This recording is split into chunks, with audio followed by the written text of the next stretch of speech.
Welcome to Brothers of the Serpent podcast.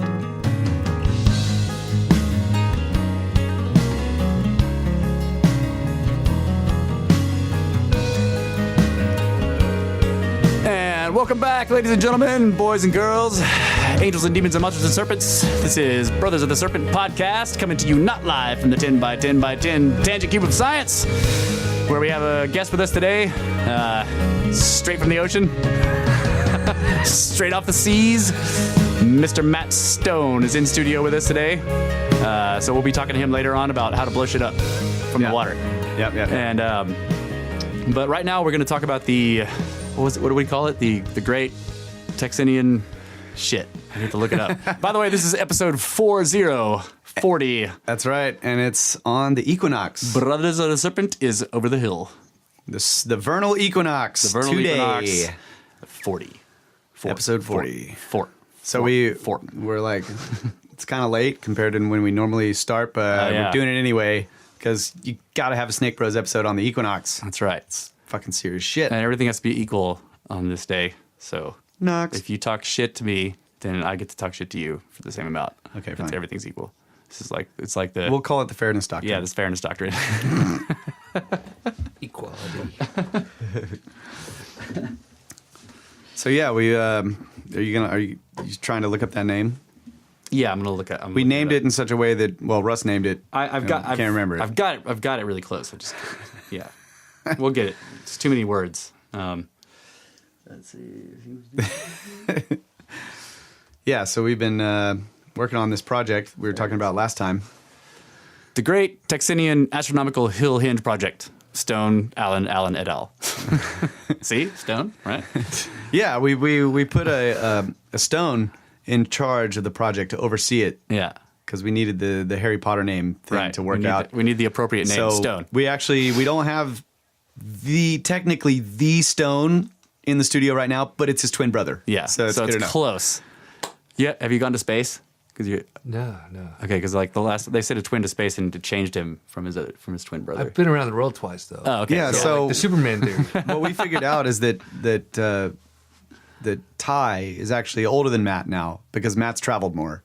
Oh, right. Yeah. Right. Yeah, so he's went been around the world and did not go back the other way. So timeline and all that, date timeline. And all Right. Also, though. No. He was trying about relativity, right? Matt was trying to claim because he went around the world in a certain direction and didn't go back the other direction that he was older. And I was like, no, bro. No. Because Ty was stationary and you were moving. Yeah. I saw Ty's older than you. It's relativity, right? If you're moving and somebody else is stationary, then time is moving slower for you. Like they will age as you. So he's my older brother now? Yeah. Sorry, bro. No, it's great. It's good because like it's like Fountain of Youth. Yeah, you know? you're younger. He's gonna be old and like hobbling around and shit, and you're still gonna be young. You know. I like the Superman theory better. Oh, Brett's mad at you, Matt. Yeah. By the way, F you, Matt. Being all special guesty. So anyway, we're working on the Hill Henge project. That's right. And this morning we went out to the hill to work on the hinge. We set up the and we mean way this morning. Way this morning like before dark day, this morning. before light. We set up the transit level, and we found a spot on the top of the hill, and then kind of the highest spot on top. yeah. And then we waited for the sunrise, and I had my cool 3D glasses. The solar eclipse glasses that everybody got for the solar eclipse that happened a while back. And, I just stared straight at it like, feel the burn. So yeah, we lined it up, and then we actually set our first the hitching post of the sun. Yeah. For the rising sun, and it's the top of it is right on the horizon. It's glorious. Where the sun comes up. It appears to be right on the horizon when you're standing in the center spot where we put the transit. Right. And we also made the avenue of the sun, the path. Yeah. Yeah. And then we made a couple of markers for time slots. Like you marked off 9. Yeah. After we got the post set in its position with some concrete, we had to drill into the rock with a machine, and We got this 8-foot post. Totally up there. butt flapping it, guys. Yeah, Totally butt flapping it. it was like 9 o'clock. Well, it was actually 10 o'clock, but we're not considering politician time, which is daylight saving time. Daylight saving time. So we marked the shadow at 9, and then we marked it again at noon. What should have been high noon, but was actually 1 o'clock. Yeah, because of daylight saving time.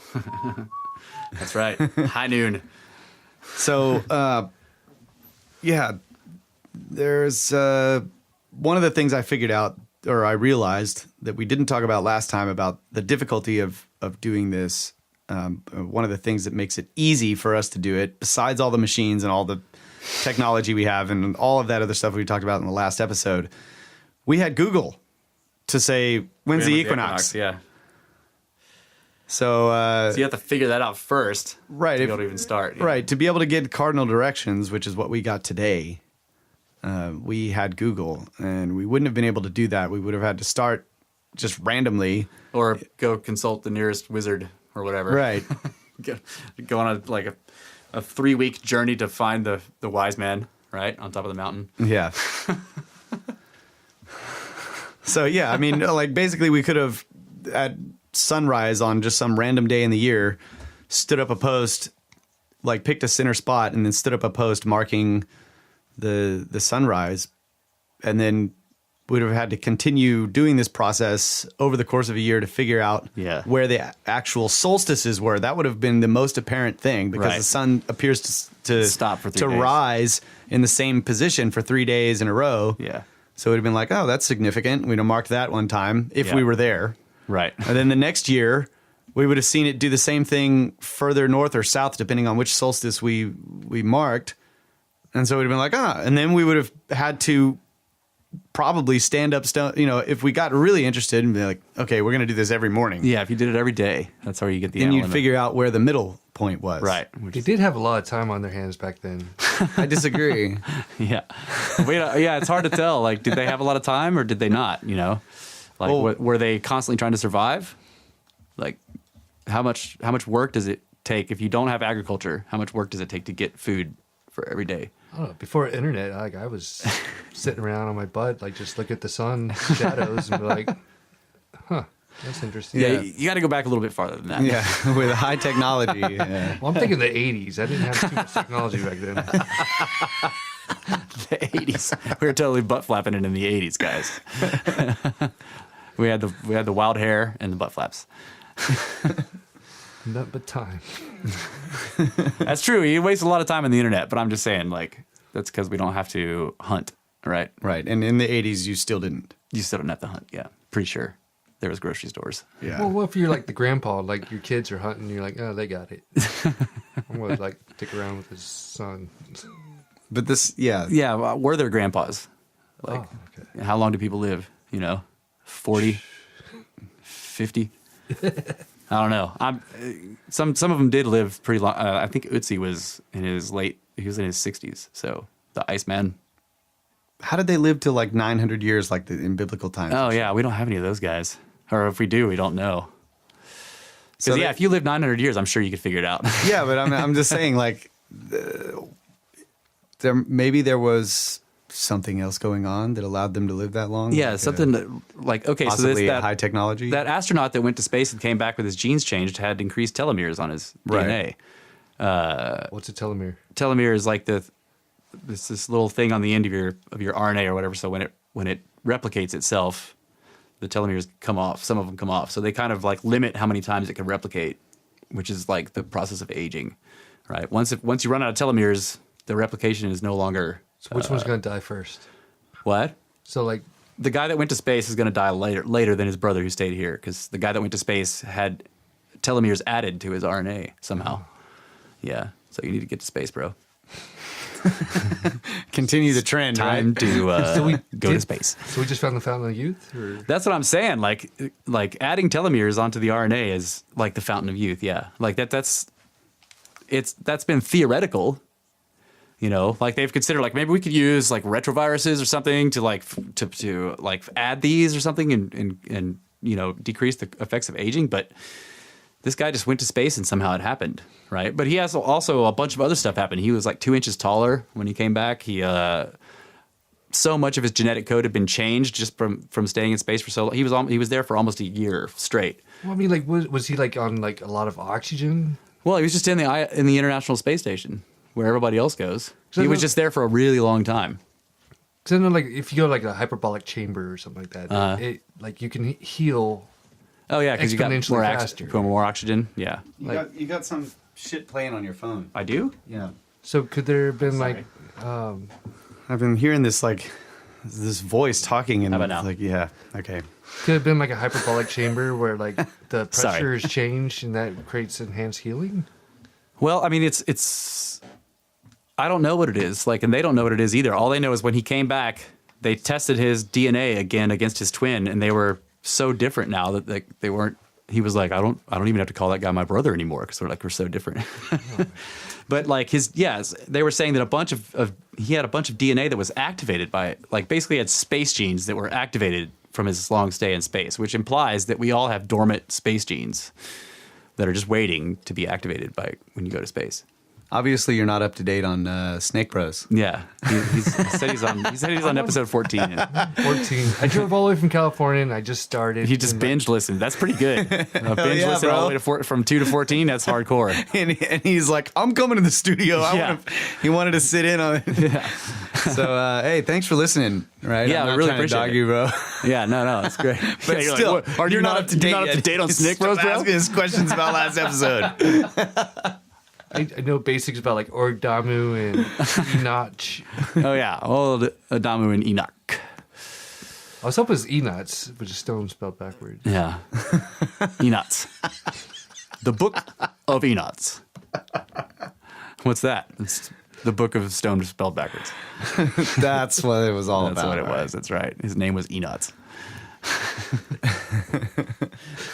So yeah, basically we figured out that that making a hinge is hard, Yeah. right? But it's actually a lot of fun because Man, it we was were so much fun. we were thinking initially like, well, how are we going to do it? How are we going to do it? And when we get up there and we kind of like we're discussing it, and this is the way we actually work together a lot. Yeah. One guy has an idea, the other guy also has an idea, and they're not the same. And as we start doing it, it's like one guy's ideas are prevailing for a little while until they realize that the other guy's ideas are better. And then we change the game. Do I have time to move the transit? Yeah, you got time. Yeah, you go. got time. Boom. Reset it up somewhere else. And Should I put this Get over it here? I don't know. We should put it over there. yeah. Yeah. And Russ is like, What about that I tree? want to set a post now. Yeah. We got to start a fire. We need He a teepee, started we a need fire. giant Beltane teepee fire. Right. Come on. It was a lot of fun. And then after we got when we kind of were in it, it was like we got into the zone and we started realizing Yeah, all new this things.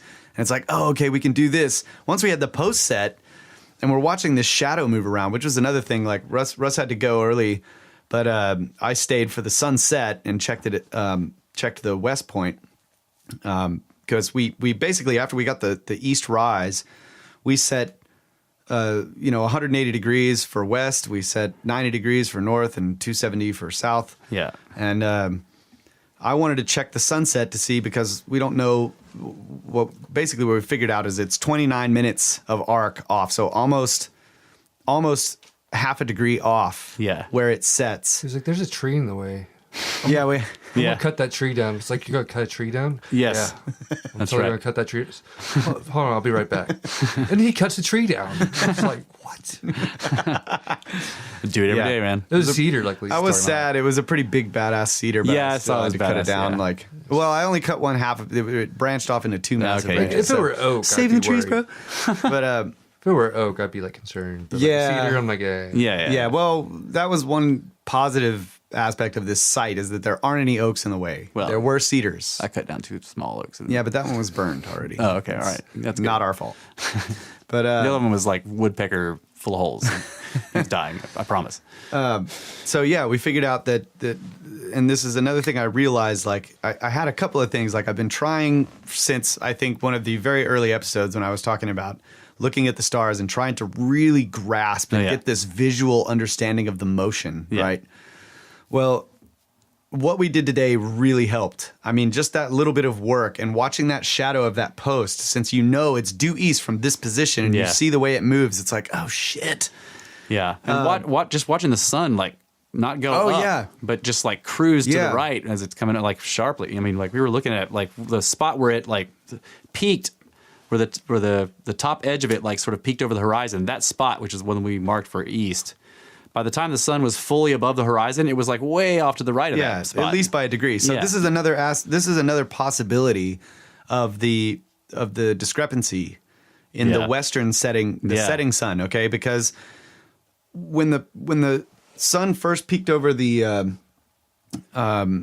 horizon, it's like a line, a dash. Yeah. Right. And I'm trying to center the transit in the middle of that line. But then as it comes up more, I realize, well, I'm off center. Yeah. So I move it over.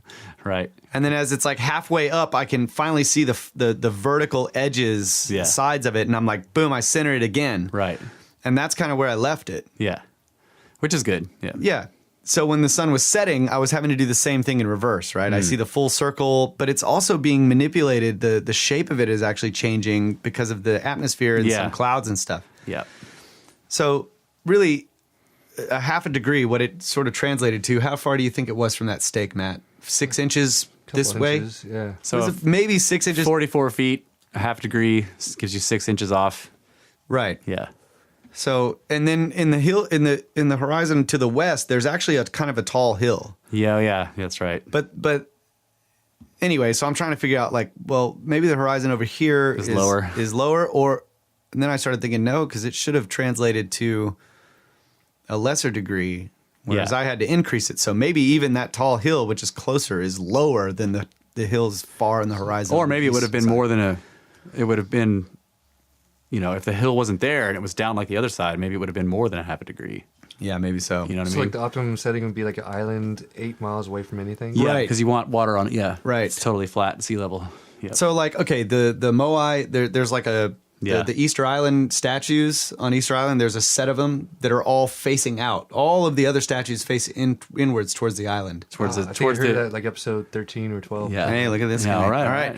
So there's a set of them that are all facing east, but it's due east for the spring equinox. Yeah. Right? The sun rises like right, they're all looking directly at it. And they have those are the ones that have the weird like Shells on mother their of pearl eyes. eyes so that they like reflect it. So what does it look like at night? It looks black. Everything's black in the dark. Yeah. Pretty much everything is like Episode 14, you were talking about Stonehenge with stuff that reflects at night, and you're like, wow. oh yeah, there's some stuff. There's some stuff that glows. So could Easter Island have stuff like at night? Oh yeah, okay. That's an interesting idea. Well, the Easter Islands moai are either made out of like coralline volcanic limestone, rock. or they're made out of like the old ones are made out of this like volcanic basalt. Matt had a great idea too about this. So we were coming up with different ideas of what we could do with the Henge, and one of them was associated. This was me and Russ in the morning. We were thinking like, oh, we can do this with the hitching post of the sun, the one that's the eastern one, the one that we set. We're like, okay, we can make a little like sundial on that one, and then all these other ideas or whatever. And we were talking about making a sun dagger. Well, Matt this evening brought up the idea. He's like, dude, you need a big magnifying glass lens. And he's like, if I find one, I'm gonna find one somewhere and send it to you guys. Mount it, drill a hole, mount it inside the post to where it makes a burn mark point, and we put a post there where like once a year on a certain day it like burns a freaking hole in the post. That's cool. So then Indiana Jones style. Yeah. So then I started thinking like, dude, you could actually build a sort of a stone chimney that has a little alcove, right, where you can stuff wood or whatever, and the lens focuses on the equinox at the sunrise or whatever, and it lights a fire, and you'll be able to see from a distance when it starts smoking. It's boom, today's the equinox. I was thinking of like that's freaking cool. I was thinking of like how do we use the lens to automate it so that it will burn its own mark into the wood every day. We were talking about that too. At high noon, for example, like it focuses on whatever's across. So from you would it need at high noon. you need to have a deep hole and then have the lens way down in there, so that only at high noon does the light get all the way down to where the lens is. Right, and then it burns a mark. Yeah, that's freaking cool. Yeah, that would be really badass. Yeah, so new ideas coming. 21st century freaking Stonehenge, people. That's right. Starting out with wood, just like they did everywhere else. You start out with the wood hinges and the little rocks, but eventually it'll be gigantic sarsen stones, humongous granite, impossible blocks. That's right. Somehow. Matt was talking about how he's like, oh, they had lots of time. And I was like, yeah, so they had time to like go find some granite bedrock, cut a freaking 20-ton stone out of it, and then carry it 500 miles to stand it up somewhere. First they had to invent right angles.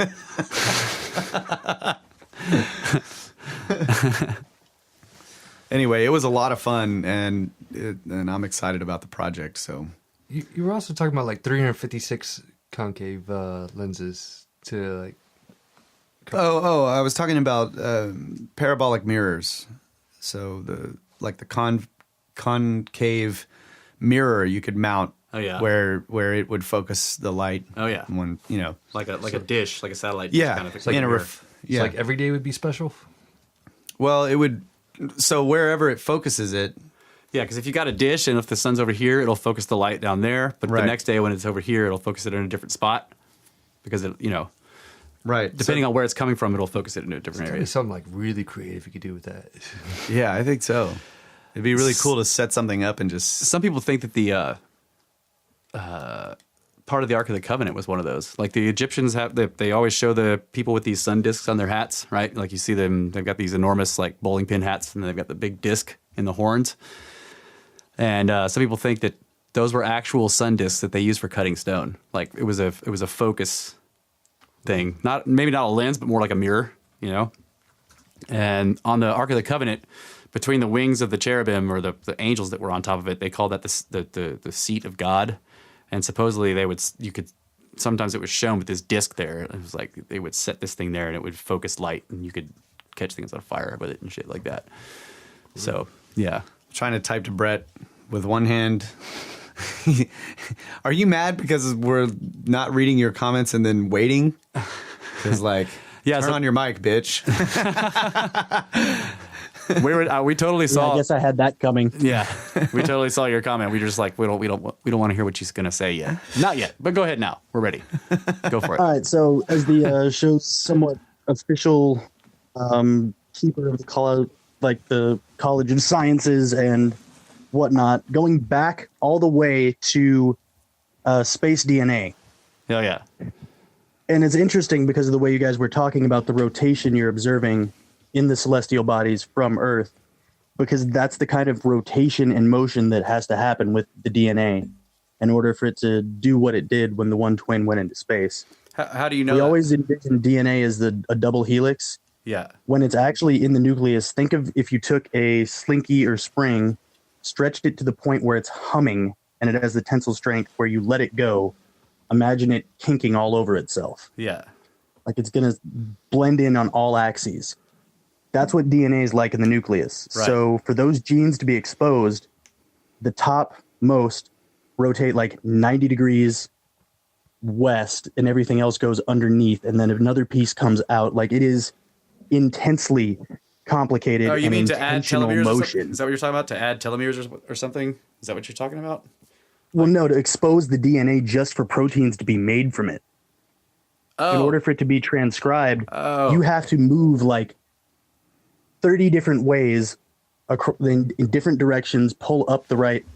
Like, I've got you. It is intentional by like 30 different degrees. Yeah. It's as complicated as ayahuasca brew.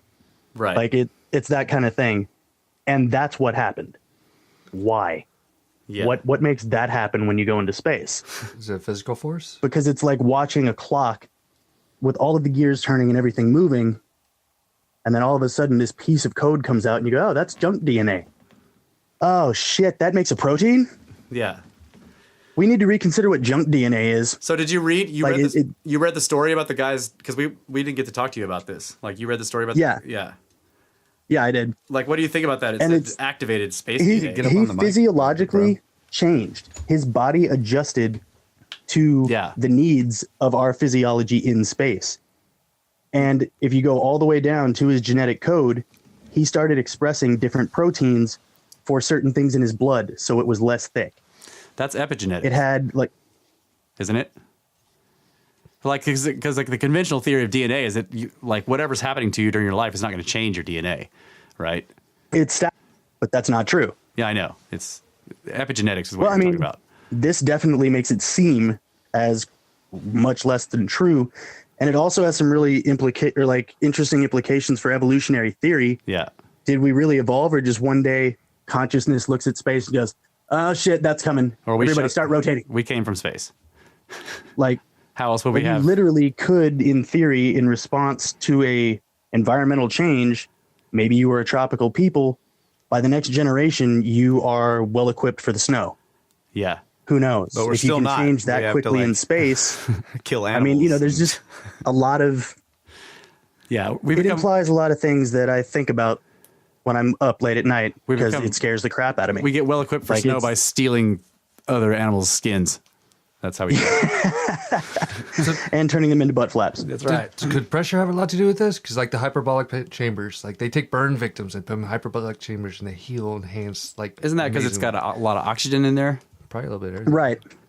And it forces oxygen into the tissue. Yeah. So could he have like forced oxygen from his time up in? Well, that might be because they regulate exactly to the the parts per million what the oxygen level is in the. And they have carbon scrubbers, but they try to maintain like an Earth-like atmosphere. It's not just oxygen But they're floating, so the pressure can't be. I don't know. Well, the pressure is based on. I'm out of my element. The pressure is based on not weight, but how much air is inside the container. I just got a phone call, so I don't know. To maintain physical shape, it's not just the exercise that's doing it. Their DNA is literally changing so that they have, like, let's say that the estimate would be you after doing these exercises, if you want to maintain good condition in space. Yeah, you have to. The body is actually doing things to cut 2 hours of exercise out of that equation.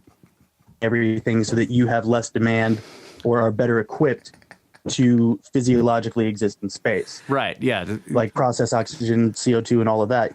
So literally, the body itself is adjusting. And what made that adjustment? Why is it happening? Those are excellent questions. Yeah. What about the telomeres? Like he's going to live longer now. Yeah.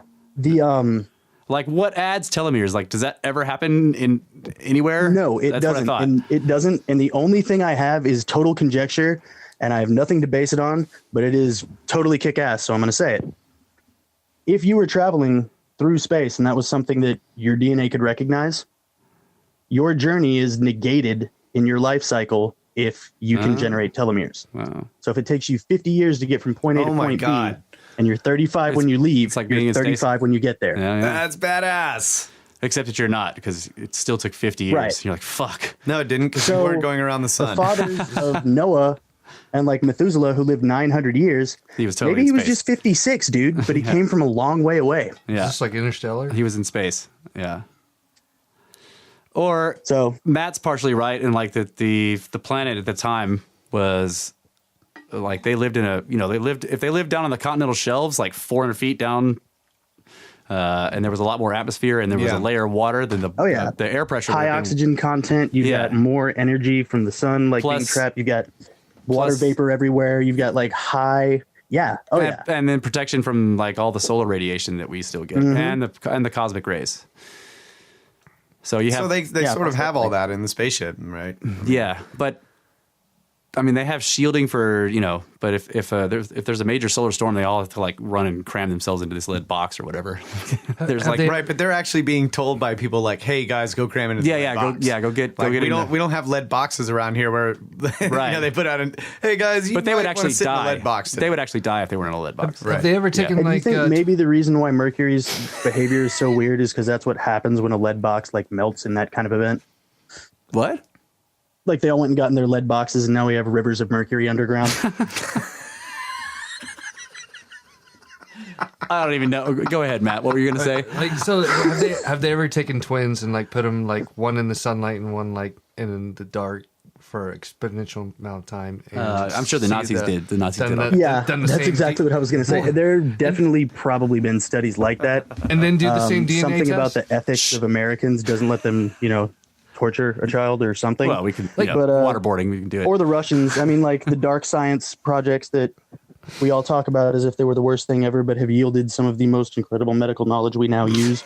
Not an opinion one way or the other, just a factual statement. So why are you asking, Matt? Yeah. How many DNA twin tests have they done to like base this off of? Like, what's the base here to go off of? Off of what? Like, they're like, oh yeah, these twins, their DNA changed. Just like, well, how often have you done this twin? Oh test yeah, they've DNA, done specific DNA specifically. Yeah, they've done plenty of those where they check the DNA of twins, and even twins that like never even knew that they were twins. They should be able to like give us a basis of something. Yeah, the basis is the DNA doesn't change. Like the twins who never even knew they were twins one is probably kind of relevant to what you're saying. Like they lived different sides of the country, East Coast, but almost Northeast, exactly the same lives. Cold, yeah. They Southwest, and their DNA stays the same. Like different pollutants, so to speak, different exposure to solar radiation, temperature, different foods they're eating, everything, all this kind of stuff that we say affects DNA. But they both have the same exact number of children. Their DNA is still the same.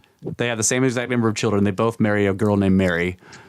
They, like it's weird the stuff that like these twins that there'll be twins that don't know that they were twins. They were separated at birth, but they will have exactly the same. They will marry women that look the same and that have the same name. They will like live in the same kind of house and have the same number of children with the same genders. Like all this stuff is like similar, even though they don't know the other one exists. Like unless you send them to space. Like did they have these twins eat the same food? Like we're like, okay, you're not going anywhere. You're going to eat what this dude eats. No, it doesn't matter though. Like food does not change our DNA. Okay.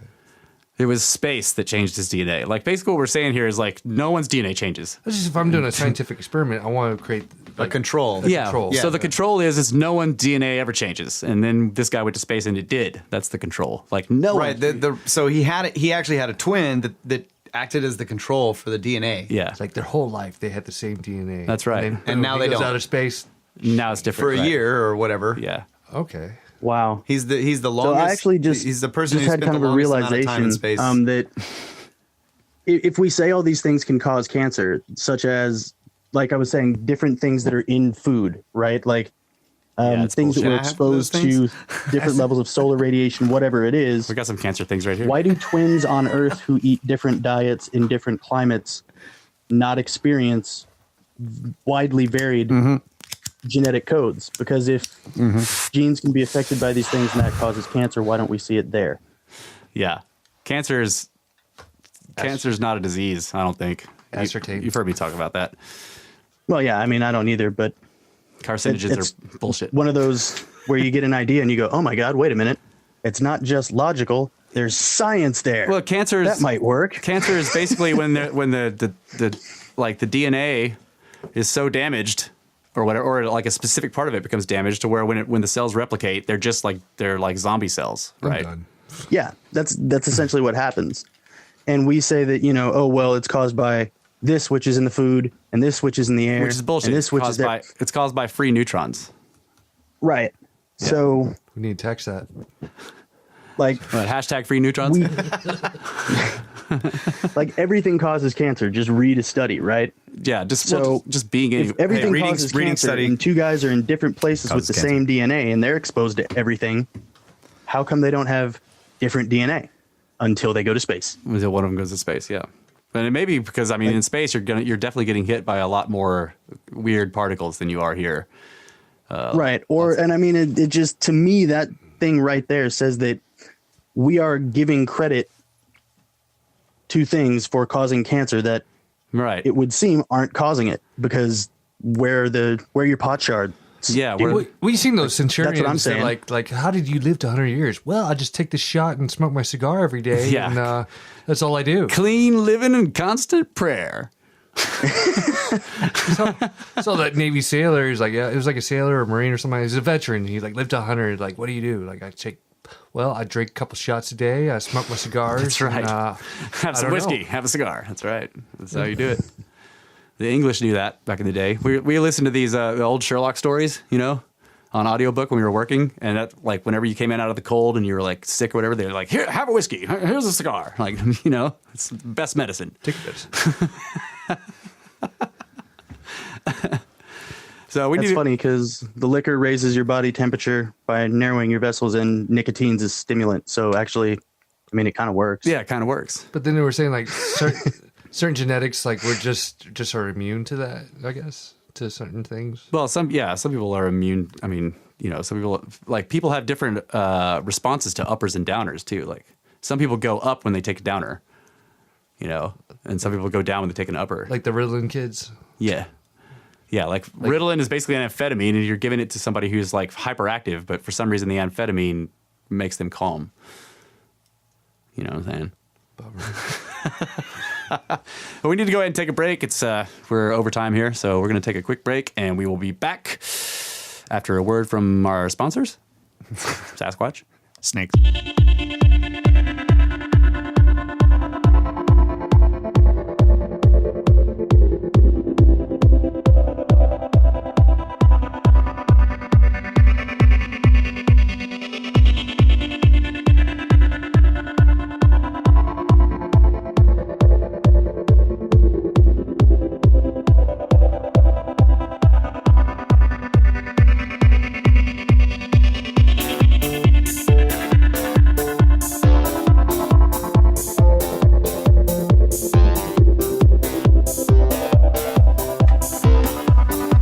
Welcome back, ladies and gentlemen, Brothers of the Serpent podcast from the 10 by 10 by 10 Tangent Cube of Science. We are in the studio. I'm drinking a beer with Matt Stone. Shooting some stars. And we forgot to introduce our other in-studio guest, Tex, the golden retriever puppy that's passed out on the floor. He looks dead. His middle name is Ass. He did. Texas. Welcome, Texas, to Snake Bros, your dog. That's right. Don't kill us. Dogs don't kill snakes. Let's talk about snakes. So yeah, interesting stuff about the DNA. But Matt has a twin brother, Ty, who's the lead guitarist in $50 Dynasty. Yep. And these two guys are, in my opinion, as Like polar opposites. as far from each other as two twins can be. Yeah. Well, like a musician and a military guy. Well, I think that there's something in the humor that's very similar, but Well, yeah, you guys are similar in a lot of ways, but Yeah. but more just like normal brothers would be. yeah. But yeah, so They're paternal twins. They're not. So they're the kind that doesn't necessarily look the same and all that stuff. I teabagged him for 9 months.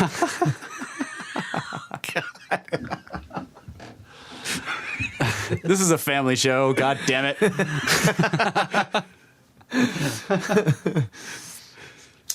So yeah, we've already established that because you traveled around the world with the Navy, that you and Ty are different now, Yeah. more different than you used to be. But I bet your genes are still the same. So what you need to do is go to space, You got to go to space. Gotta go to space. and then you guys can basically Really say from diverge. that point on that you're no longer twins. That's right. You're no longer But related. right now you're still twins, bro. Sorry, you're related to Ty, and you're a twin with It's him. terrible. It's a terrible thing. I'm sure the Navy can arrange to send you to space. For anybody that doesn't remember, Ty is our first caller. Yeah, he was the first call. He was calling in to complain that Kyle didn't know who made Star Wars. He tried to call us Snake Sisters. Yeah. He's like, Yeah, he's I'm gonna have to call you guys Snake Sisters. Yeah. Ooh. Wrecked. So yeah, we made a we started our wood hinge today, and I'm shooting stars right now. Shooting stars. Lone Star beers. Shooting. You can't get them in California, so Yeah, it's Texas Well, beer. yeah. Can't get a lot of things in California, like freedom. Well, Whataburger. This is not a political show. Oh Russ. yeah, damn it. Sorry. Well, you can't get Whataburger either. So Whataburgers in Texas. Can't get the Heeb. yeah, I found one in Phoenix though, and I stopped there. Like I did. Phoenix, isn't that an interesting name for a city? Like in the middle of the desert. Phoenix. Yeah. Remember we grew up next to a Phoenix, Yeah. Alabama. Yep. Phoenix, Arizona. It's like, Do you know Coachella is a city? No. What? Like they had the Coachella festival. Well, I drove through the city of Coachella, and I was like, What's a Coachella festival? "It's I don't know." They do things like I don't know. Where? They do music. It's like East California. Oh, well, And nobody cares. It's Yeah, supposed no one to, cares about that. Well, it's supposed to be like a great festival. It's cultural appropriation, bro. They shouldn't be doing it. Okay. Well, I didn't know it was a city. Where's the city? Coachella, I mean, where is it? East California. Oh, by it's in India. California too? Man, Yeah. it's not even... On I-10 to. I thought you were Phoenix. talking about like, in like Europe somewhere or whatever, Like you were sending pictures. Where were you at? Where you were looking at the ruins? Where were you? Esopus? Turkey? Yeah, Esopus ruins. Yeah, those were badass. Yeah, like right above there is where like supposedly Mary lived out her days. I don't like Magdalene or the mother? I think it was Mother. Okay. I'm not sure. I'm not entirely sure. They were just like Mary. I was like, oh, What's her last name? Christ? With Mary Christ? What the weird thing? I don't know. The weird thing about it is Of like God? I was walking through there and I was like, oh Mother yeah, of this is God. cool, whatever. I've been there twice, and I Yeah. was like, they do the tour, and I was like, oh yeah, cool. Well, the I weird think Mary. thing was, No, I think Mary is her last name. The Virgin is her first name. Oh, right. it's that's right. whoever The ran Virgin. away, the one that ran away and then helped write books. Yeah, okay. Yeah, you're talking about the mother. Yeah. Yeah. She Well- was supposedly went to England with old Joseph. Well, over in Esopus, they wrote some books too with some dude, Peter. or Lots of something, books I were don't being know. written at the time. They were like they all ran to Turkey to write books, and like I did not know that. I was like, really? This is all like happened after the fact. Have you seen the cart ruts? Like, have you been to Malta? I've been to Malta. Okay, have you seen the cart ruts on the ground there? Cartwrights. Yeah, that's a hell of a mountain, Malta. Yeah. Oh, no, Malta. No, I haven't been to Malta. I Yeah, went to Masada. Oh, okay. Malta's in the Mediterranean. It's an island in the Mediterranean. Yeah. You haven't been there. No, we escorted before we launched missiles at Libya. We escorted the embassy to Malta, and we dropped them off, and then we went back to Tripoli. Okay, so you did go, but you didn't get out. I saw it from a distance. Yeah. There's some crazy ancient ruins there that are unlike anything else in the world. And then there's the island is all, it's like this uplifted limestone, right? And there's like fucking, it looks like if you were driving through mud, you leave these ruts in the mud, but it's rock all over the island. Parallel lines. When I did Fleet Week in New York, I did hook up with a UN girl that for Malta, and she had red hair, and she might have been a spy. I don't know, but Oh, yeah. She was here with the entourage from Malta. Is that what you're saying? She worked for. She's from Phoenix, and Wow, she that's was weird. there and worked for the UN Malta. And Yeah. she showed me her card, and she's like, "Yeah, I work for the UN Malta." And I was like- Diplomatic immunity. her hair was red fire, and like she was so hot. From And Phoenix? we had a great night. We went to a jazz festival. And All right.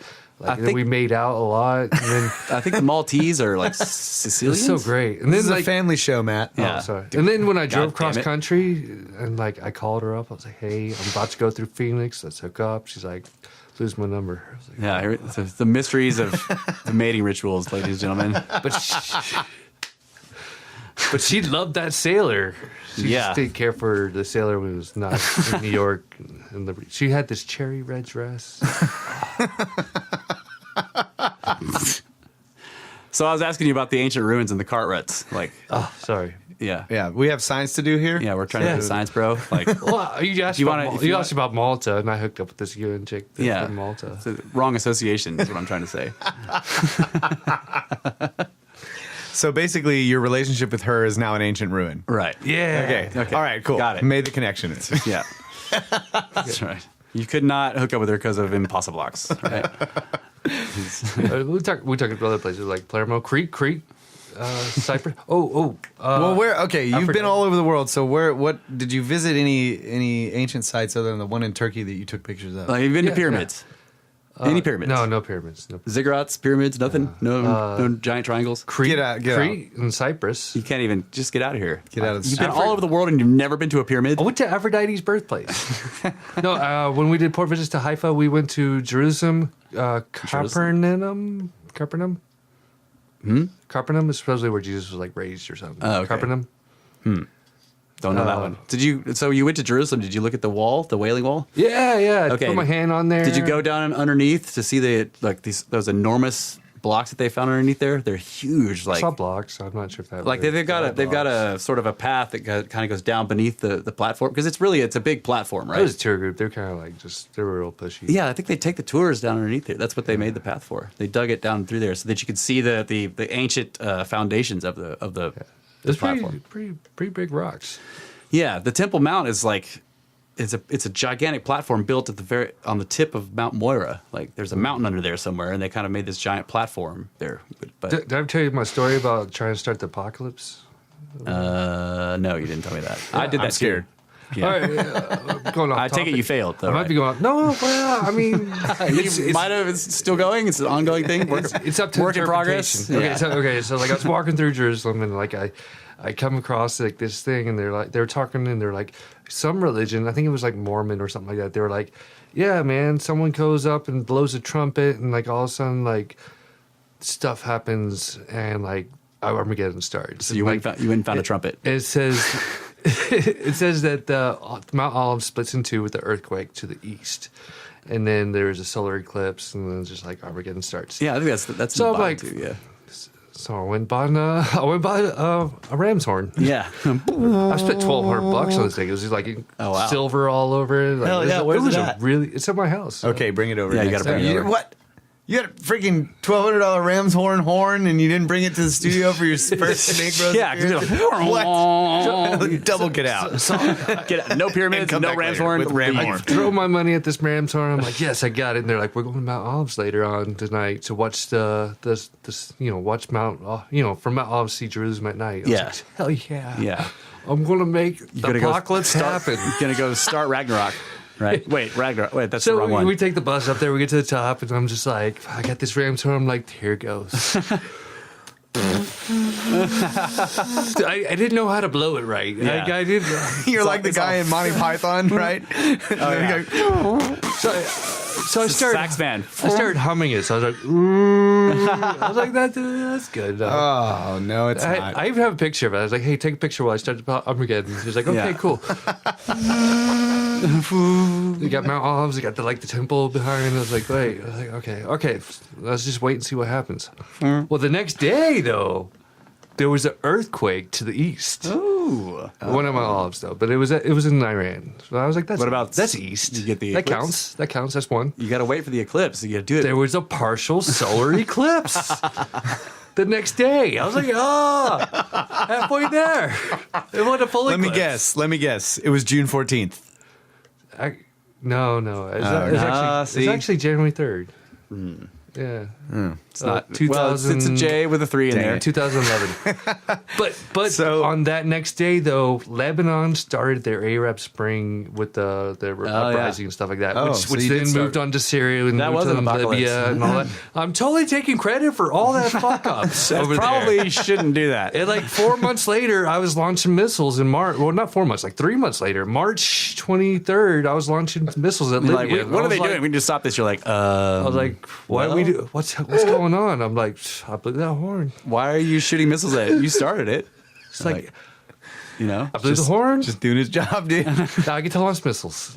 Yeah, that's what. Armageddon, here we are. God damn it! I want to use these fancy missiles I've been building. I'm gonna go blow Armageddon. We launched all of them. We're like, we're on missiles, and they're like, we can load up in Palermo. I'm like, what? No, it wasn't. It was like one of the bases over there. They're like, oh, hell yeah! So we got over there. They shipped a bunch of missiles. We loaded up, crossed international waters. Boom! Started launching more. And I was like, hell yeah! What were you guys shooting at? Airfields and barracks. Okay, and yeah. Well, not like barracks where people were in. They call it the barracks, but really it was like an office building that was Gaddafi. Well, it was messed up though, because like Gaddafi was bombarding civilian populations. So, like Captain's like, come on, check out the civilian population. Yeah. And it's like, oh yeah, dude, check out the fireworks, celebratory fireworks. Like, yeah. And then it was like, well, So you guys were that's a big ball of fire. you guys were providing like naval support for yeah. That was after we moved over to Malta. And then I was like, that's not fireworks. That's a ball of fire. That's artillery bombardment. Yeah. And so and then we got NATO and NATO, a couple 3 subs just popped up underneath us. You're like, whoa. How long y'all guys been here? Hey guys. Like, yeah, man, we've been here. Don't worry about it. Whose subs were they? Ours? They were ours. Okay, Yeah. Russians were following us too, but like, Of course they were. They were already planning. Yeah. But like it was all because I blew that horn, though. You know, you blow a ram's horn in my olives, you get to like blow up stuff. It was great. So you're trying to take credit for all that shit. Yeah. Man, well, I mean, you read all these stories, and like I was pretty sure Obama took credit for the Arab Spring. Yeah. Yeah. And like, so that means we can blame you for the massive refugee crisis. I could probably like write a scripture now, right? Yeah. You could. Well, okay, no. Eli, Don't worry about that. Hey, don't worry about that because this is the 21st century and we have podcasts. That's right. Oh. So you just did that. Yeah. So this is the book of Eli? This is the book of Enoch. Enoch. Book of Enoch. That's right. This is, Stone backwards. There we go. that's right. All right. Episode 40, Book of Enoch. I want a Right. statue. Can I get a statue? Me and midships like smoke a cigar. Maybe Well, maybe someday some high when relief. someone Blow makes a a ram's religion horn. after you, which we're not going to do right now. Right. But, Maybe not a statue, but you might get some high relief. Okay. skip a bit, brother. Next chapter. Okay, Malta. Back to that. What were we talking about? Well, I was just asking you, like, so what kind of ancient ruins have you seen? Esopus. Dudes went there too. Well, And Whiskey just, Cow. like, describe them. Who made them? What were they? What were they like? Okay, like so, like one of the apostles went over there after like the Jesus thing stuff happened and like crucifix and all that, and they all jumped ship and went to Turkey, and then they were all like writing books, and they were like, I don't know, there's a nice little city with like ruins and shit. Okay. What kind of ruins were they? Just old buildings or Kind of like Greek. were they columns? Yeah, a lot of columns. Okay. I sat on them and did like. Yeah, I saw some of the pictures and yeah. So, but you've never seen you didn't go to Lebanon? You've never been there? No, I never went to Lebanon. Yeah, because you got to go to Baalbek. Like that place is Ballsack? What? Baalbek. Oh. Yeah, the place of the ball. What's Baal. what Yeah. could I find there? It's Baalbek has the largest cut stones ever made anywhere ever that we know of that were placed in a wall. I mean, they're huge. Wait, is that the ones 900 tons in each. the mountain where you got the like statues inside like a mountain? No, that's also a cool place. That's in Turkey though. No, there's something It's way up on top of the mountain, and there's all the statues. It kind of looks like a chess set. It's like, in like. oh, you're talking about Petra? Is that Petra? They're like inside a cliff, and like these. They're cut out of the cliff wall. Yeah. Yeah, that could be Egypt because they did that there, where they got the pharaohs sitting. Oh, that's Egypt. Okay. Or Petra, where they like down in the canyon. That like they used it for Indiana Jones in the Last Crusade to pet the temples. Yeah. In Petra in Jordan. It's inside like a canyon, right? Yeah, it's in a crack. But rock cut stuff is amazing. Like Pakistan has a lot of rock cut temples where it's like there's like this stone like cliff wall or mountain or whatever, and there's just this enormous hole cut in it, and when they're cutting the hole, they leave a temple. Went to Bethlehem. Oh yeah. Bethlehem, yeah, Bethlehem was cool. Capernaum was cool. Went to that church in Jerusalem where like the ladder is, and like everyone's arguing about the ladder, and then like you go in and it's supposedly center of the world or some shit, and like You talking about the navel of the church, the mosque?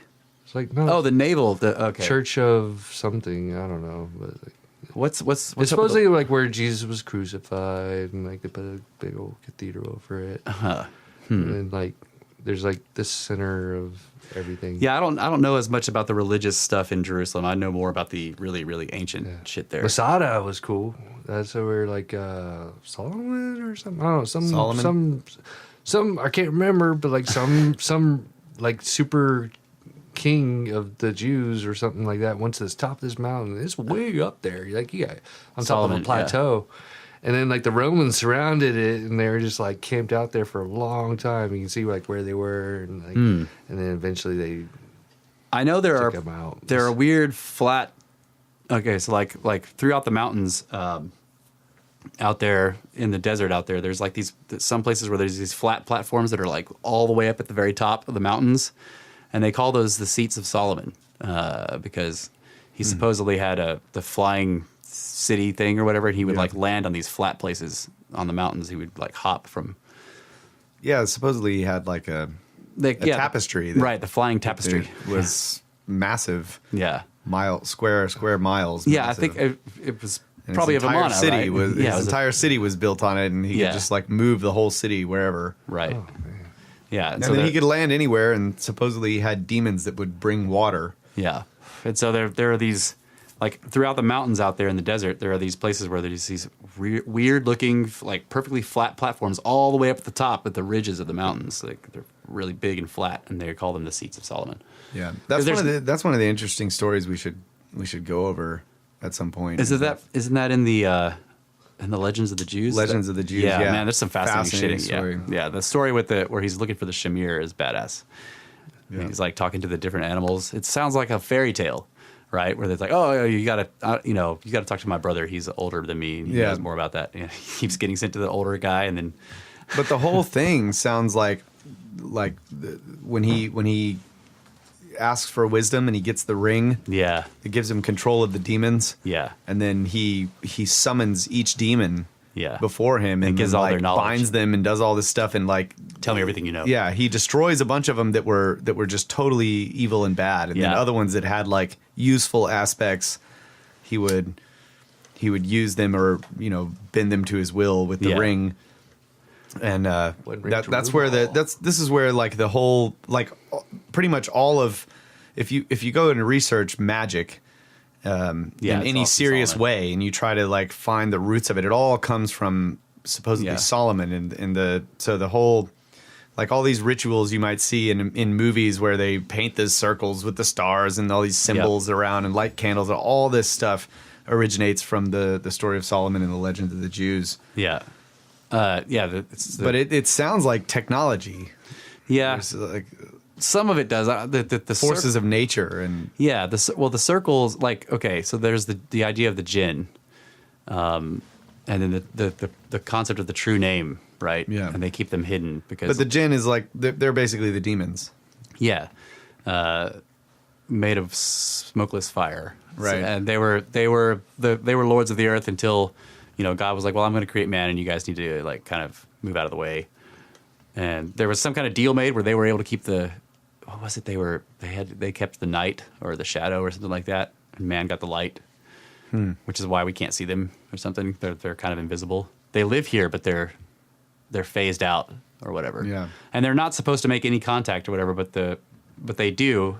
But anyone that is making contact is breaking the rules, so it's a bad one, like automatically. Right, but you know how we talk about these ways to analyze, like for example, your Grail.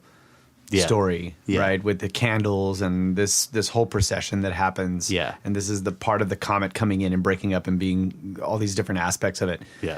Each jinn has this set of things, like they have a group of people that go with them, and the people are such a way, or they ride these certain beasts, or they play music, or there's trumpets, or there's something, and so it's like each jinn with all of its different aspects and powers is similar to like.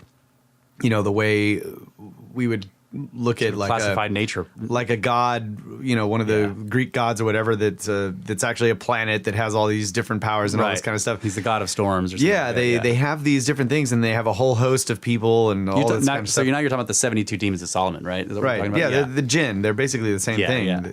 But it's like they have all these specifics, and you can, it kind of reminds me of like physics in a way, like when there's certain aspects of physics that have all these different properties and different ways that they interact with other things. Yeah. And so like, you're dealing with this one force and it does all of this crazy shit, right? And so when you're trying to manipulate the force, you have to deal with all of these consequences. Yeah.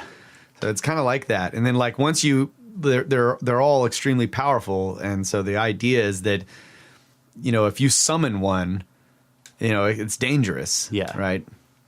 Yeah. And it's typically like the typical analogy is that they're demons, and then they're going to get into your spirit, and they're going to cause you to, they'll take you over or whatever. And maybe that's true. Maybe it is more a spiritual thing, but it just reminds me of like these ideas of physics. Like if you harness this power, or think about like nuclear weapons or something. Once you harness this power, there's all this danger in it. Yeah. It's going to rot you out from the inside out, and your fingernails are going to fall off, and your hair's going to fall out, and all this kind of stuff. Well, I mean, I think it can be the same thing, but like if you just look at it in terms of say animism, or where basically you have agency or consciousness in these forces, right? Yeah. So there is some kind of purpose there. So this is why you would see, like, the Greeks called them daemons, right? A daemon is a like a personified force, or what What was it? Who is it?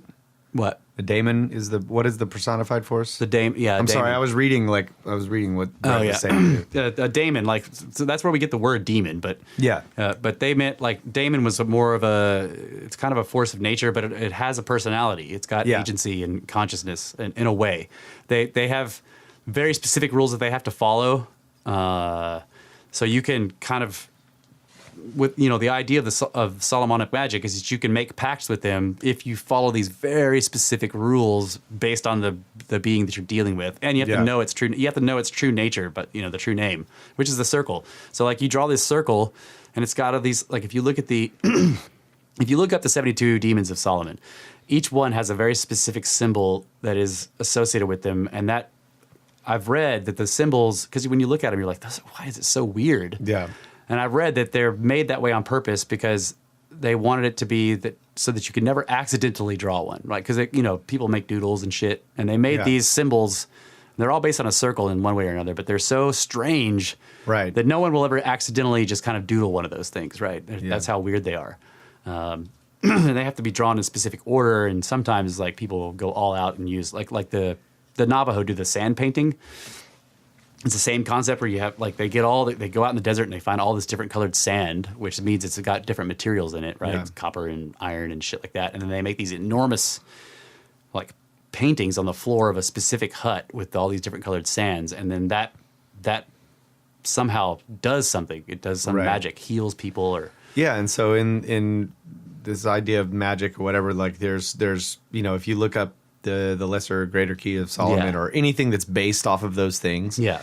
If you're gonna try to do a spell or whatever, you have to go to a like hidden place or whatever, and you have to use these paints that are very specific colors to do all of this kind of stuff. That's right. And that is the idea of the true name, if that's what you're getting at. Yeah, right? yeah. And it's to me that it's always looked like what are we interacting with here? Like, it's like, what's the deal with the colors? Like, so is it those colors because those colors are coming from a specific material? Well, you could think about it in terms of waves too, where using different pigments, you're actually causing absorptions and the waves of the light spectrum to be absorbed and reflected in certain ways. Yeah. Right? So you're actually doing something physical when you paint. Right. Like the ultimate result causes a very specific physical, like, organization of wave forms and wave frequencies. Right. And that's what I'm wondering. Like, That's interesting. Is it the frequency that we're looking for? In other words, the color. Right. And that's why you want copper because it's green, or iron because it's red. Or is does it it have to you do want to look for red because it's got iron in it? Like, you know what I'm saying? Yeah. Okay. Interesting. Yeah. Or maybe it's both. Like, you need the red for the light, but you need the iron for the stuff that it does too, the interactions. But then you tie it into the spiritual realm, or maybe you just call it the consciousness, right? If all of these things have agency, like you were saying, like, you can see how the 72 demons of Solomon seem to be, they kind of fill out all the forces of nature. They all, and not necessarily even of nature, but it just reminds me of the way that those types of things were personified. Right, in the ancient texts. Yeah, and, like, that's what I'm saying. So, like, they were personifying them because that's how they saw the world. They saw these. And or that's how they were trying to preserve the truth. Oh, yeah. Right? Was to make it something that people would identify associate with. Yeah. Well, I think they would recognize certain personality traits in certain things. Like, I'm trying to think of a good example. Like a river, river spirits or whatever. They love humans. Right? That's how the ancients would look at it. Like, rivers love humans most of the time. Sometimes they flip out and, like, they destroy all humans. Then they become the raging river, right? And they destroy everything next to them. But most of the time they are attracting humans to them, and, like, humans build enormous cities in river, the bends of a river, and the river just kind of, like, coddles it and, like, holds it there. This enormous city with all these humans, and every once in a while it's like, and it destroys the city, right? But that's why they're always depicted as, like, some kind of a serpent, like obviously a river's a big serpent, right? But it's a kindly dragon. and it brings sustenance and everything. But sometimes it flips out and kills everybody. But so the ancients would see these things as being a force that follows certain rules that you have to reckon with. But at the same time, it isn't just like an unconscious. It's not materialism. Like there's. Like you can think of it I agree with that. Yeah, you think of it in terms of materialism, but then there's an added thing, like people name their boats or their cars. Like oh Betsy does good. Like why do they do that? Like what are you personifying? Well, it has an attitude. Yeah. I see, especially machines like do this. A long time ago when we first started talking about the idea of nephas, and I asked you like, well, are they good or bad? Because like we were looking at all these different possibilities, and your answer, was basically like, I don't think it's black and white. There's gray area. Yeah. And I apply that to all this type of, these types of ideas. Like I always tend to look for the physical, some representation of physics, because I think that's fascinating. I think that ancient people, I believe that in the possibility, shooting stars. I believe in the possibility that there was a high society of humans, or not high society, high technology. Not sure how to describe it. Yeah, maybe on a completely different track than our technology. But I think that there was an attempt to preserve it. Yeah. Right. And so it's not strictly that they're only talking about procession in the Bible when there's all these numbers that have to do with procession. Yeah. But that's an aspect of it. Yeah. They're also talking about these spiritual aspects or the conscious aspects or whatever. So I agree with you. I think that... And all those things may be tied together. Yeah, absolutely. Like the reason you can't talk about one without talking about the other, but because we come from from a generally like Western education sort of materialist world, like where... Well, there is this divide between science and religion as though they're just completely different things. Yeah, but science and spiritualism is what I'm talking about. Well, that's what I meant. Yeah, I'm sorry. Okay. Yeah. Science and spiritualism. Well, yeah, a lot of people, and especially the ancients, would say that there is no difference. Like there cannot. If there's a difference, then there's something wrong, right? So it's a challenge to look, into these scientific discoveries that we have, like, and we've talked about this before with like AI, and see or try to take some of these discoveries and sort of apply them to spiritualism in a way, or the magical thinking, right? So I don't know what you're showing me right now. Like I find it fascinating that some forces seem to have personalities. Like this is an interesting concept to me. Like, and this is where the idea of a demon comes from, right? Something that is like a force of nature, but has a consciousness. Maybe it is able to think. Maybe it can do. Maybe it isn't just doing, like, it's not just following rules and doing its force thing because it has to, but it also is like choosing to do it. Yeah. Maybe it chooses to do it it has to do it. Like it was the guy that, it wasn't Faith, and the dude who like drove the chariot of the sun across the sky, right? He has to do that every day, right? He doesn't have a choice. He's got to drive that chariot of the sun across the sky every day. But he chose his position as the guy that does that. Yeah. And like one day he lets Phaeton do it. Right. He tells him, he's like, you got to be careful, man. Those horses are like hardcore, crazy, fire sun horses. They can get away from you if you're not careful. And Phaeton doesn't know what he's doing, but the guy is his dad. Like so he went to look for him because he finds out, like, wait, my dad is the sun god? Holy shit. So he goes and finds him. And then he's like, well, I would just want to, in the story, the sun god is like, I'll grant you anything. Like, I'm so glad to see you, blah, blah, blah. I'll grant you anything you wish. Like, what do you desire? And Phaeton's like, I want to drive the chariot of the sun. And he's like, anything but that, right? Anything but because he's already said it, the nature of these things is like they have to keep their word, right? So he has to let him do it because he told him he would let him do whatever he wanted.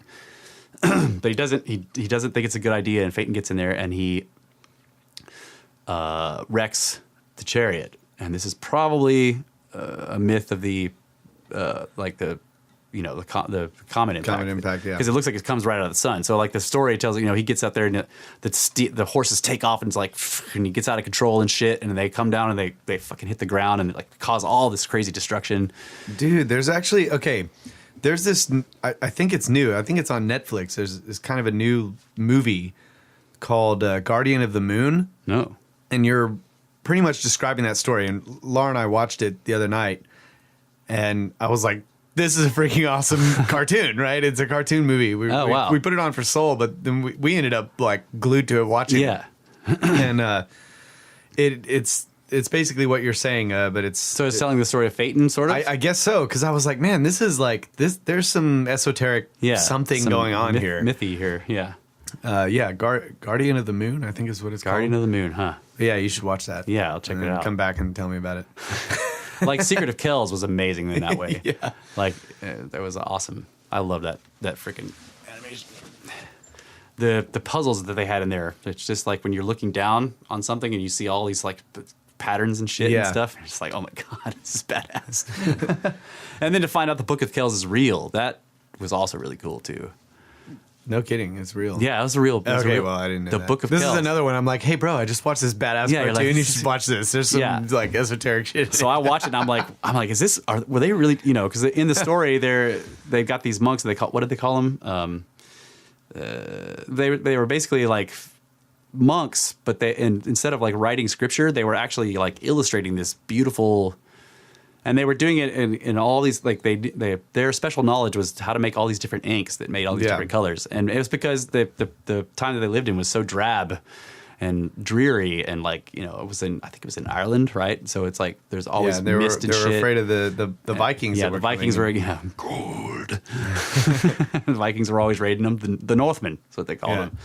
And so everybody was like hiding in these walled towns and shit, and they just kind of had shitty lives. But these guys would illustrate these beautiful pages with all this color and designs and everything in it, and it would people would look at it and it would blow their minds. It would literally make them. It was so beautiful because they just didn't see shit like that. They didn't see the colors, and it's called the Book of Kells, and it's a real thing. I went and found actual pages of the actual Book of Kells, and it's fucking amazing looking.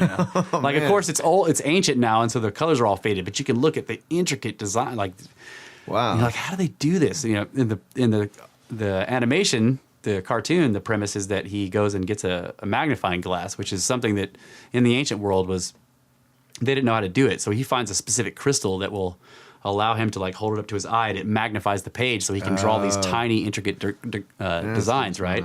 But of course, he has to get the crystal from the dark one. He has to fight the serpent, which has a single eye, and like he fights it and takes the crystal as its and the way he fights is by turning it into the Ouroboros. Yeah, he does math. Ouroboros. Yeah, he makes it eat itself into nothing, which is like a weird. That's a kind of it's a, I don't know what to call it. You see it in fairy tales type stories. Like there's some monster that is it's invincible. It cannot be hurt, right? And it can devour everything. And it has an insatiable appetite. So what you have to do is make it eat itself, and like, you know, and it like eats itself down to this tiny little ball, and it keeps getting smaller and smaller and smaller and smaller, and like vanishes into like infinite nothingness. Yeah. It's math, basically. He kills it with math. Yeah. Heinlein wrote a story, or his hero guy did that or whatever, and when they were telling the story, one of the other characters was like, well, you didn't tell me he was a mathematician. It's like, what? Divide by 0. That's awesome. All right, so we got to take a break, and we will come back for the second hour and more ancient ruins, Matt not going to pyramids, and talking about redheads. Snakes. Let's talk about snakes. Snakes!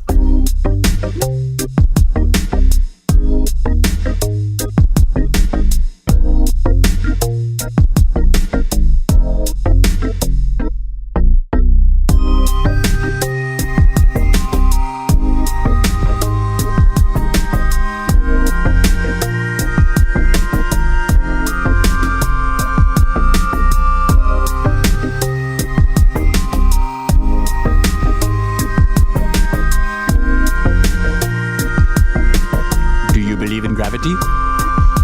I believe in gravity. I believe. I believe. I thought there was no law in that. There is no law of gravity, but I believe in gravity. All right, it is the second hour of Brothers of the Serpent podcast, episode 4040.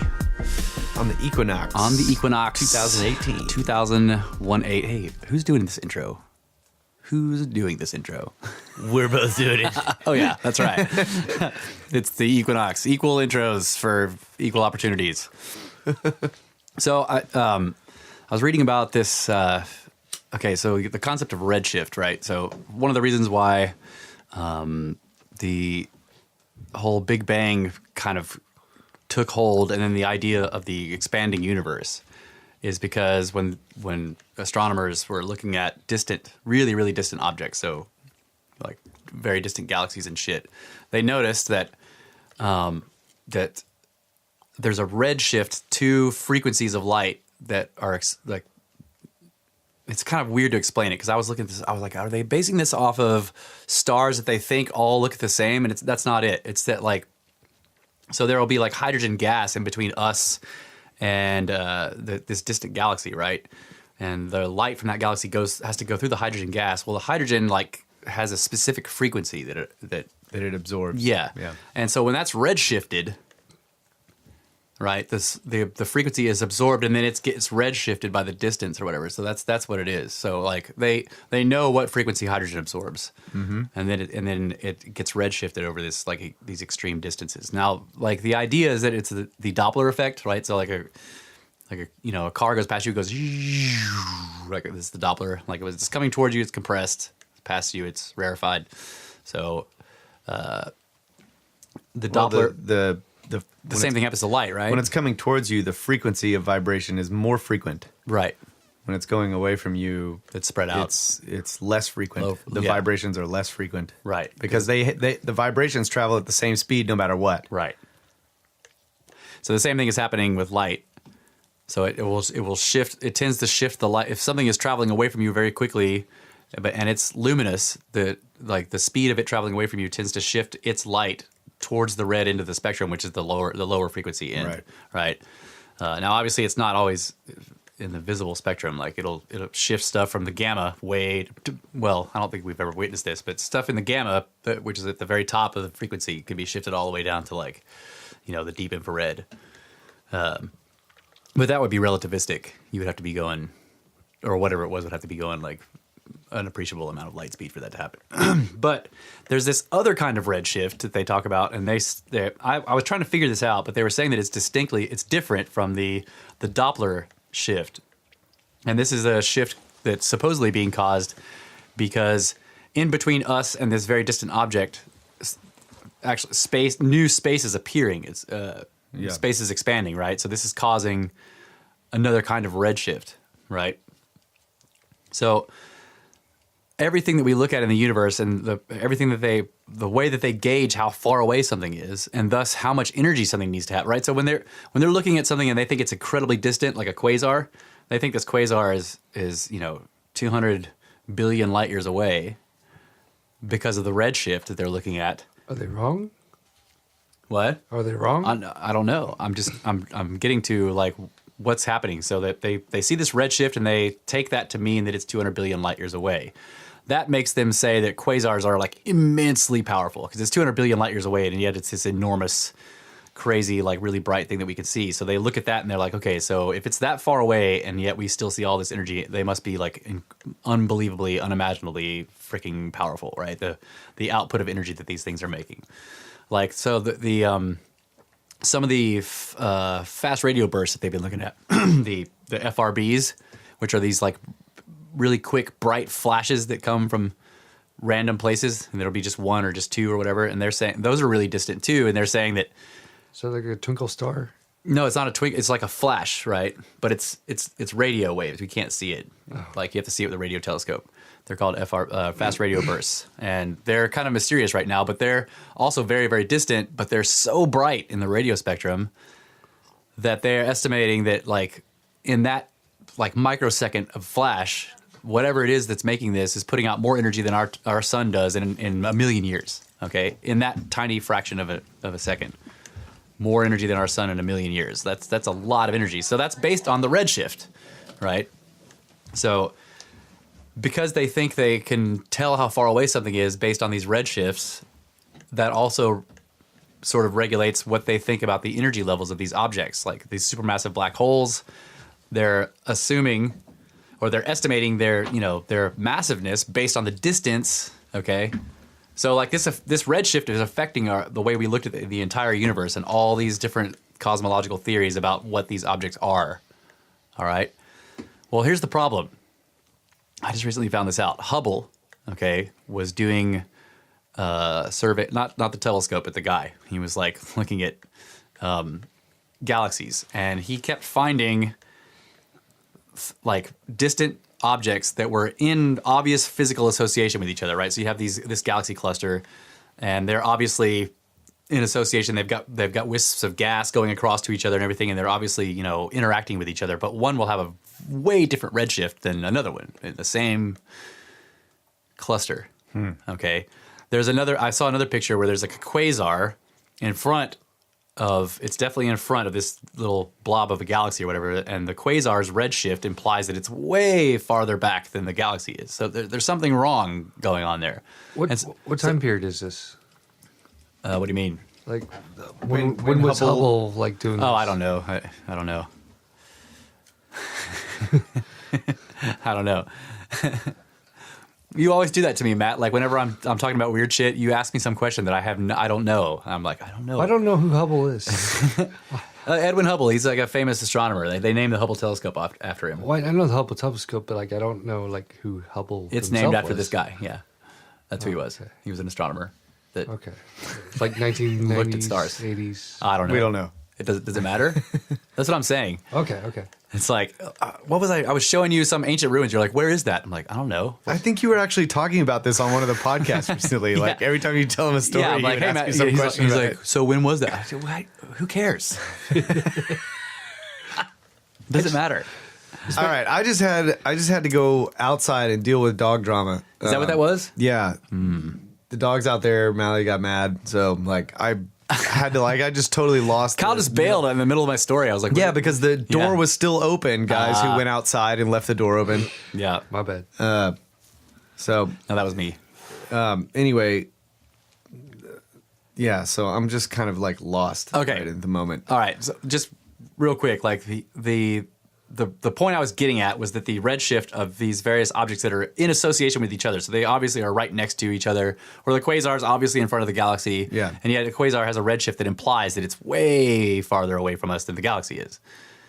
This is implying that the redshift calculations that they use to figure out how far away things are may not be totally right. I mean, it may not. Okay. It may be something else happening that has nothing to do with distance, right? Yeah. And like he found a lot of these things, and like it wasn't just one or two anomalies. He found, and this is Hubble that found these. Yeah. Okay. I'm pretty sure it was Hubble. Well, that doesn't matter. But I was trying to figure out what. Well, he lived that would have been earlier. He lived from 1989 to 1953. So wait, the other way around though, right? 1953 to 1989. Yeah. 1889 Okay. to 1953. Okay, yeah. So he was basically, and if I'm pretty sure it was Hubble, but he was looking at these distant objects and finding redshifts that were anomalous based on their obvious physical association with each other. Galaxies that are sharing gas have vastly different redshifts, implying that one is much farther away than the other one. Right. And when he first gave a presentation with a couple of these things he had found, they were like, well, you made a mistake or there's some kind of error or whatever. But he found so many of them.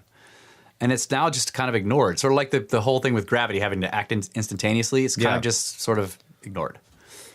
So if that is true, in other words, if it's true that the redshift, whatever it is being caused by something else, or maybe because one of my problems with the redshift is I'm like, well, why are you assuming that the frequency is going to be some particular frequency and now it's redshifted? Why? Right. Yeah. That's was going to be my next question. Like, how do they know what the frequency should be?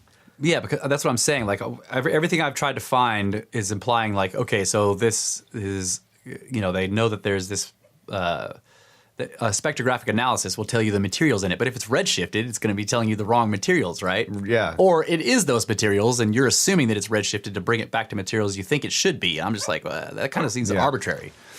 So I don't know. But if the calculation of it also kind of reminds me of geology and stratigraphy, right? They have these assumptions about how old things are based on how deep they are. Right. And And the reason for that is kind of this opinion. It isn't really a proven thing, right? So there's this opinion that like it takes this long for these type of layers to be laid down. Therefore, if you go all the way down here, this is going to be 130 million years old. Well, that's kind of an opinion. Like nobody's. Yeah.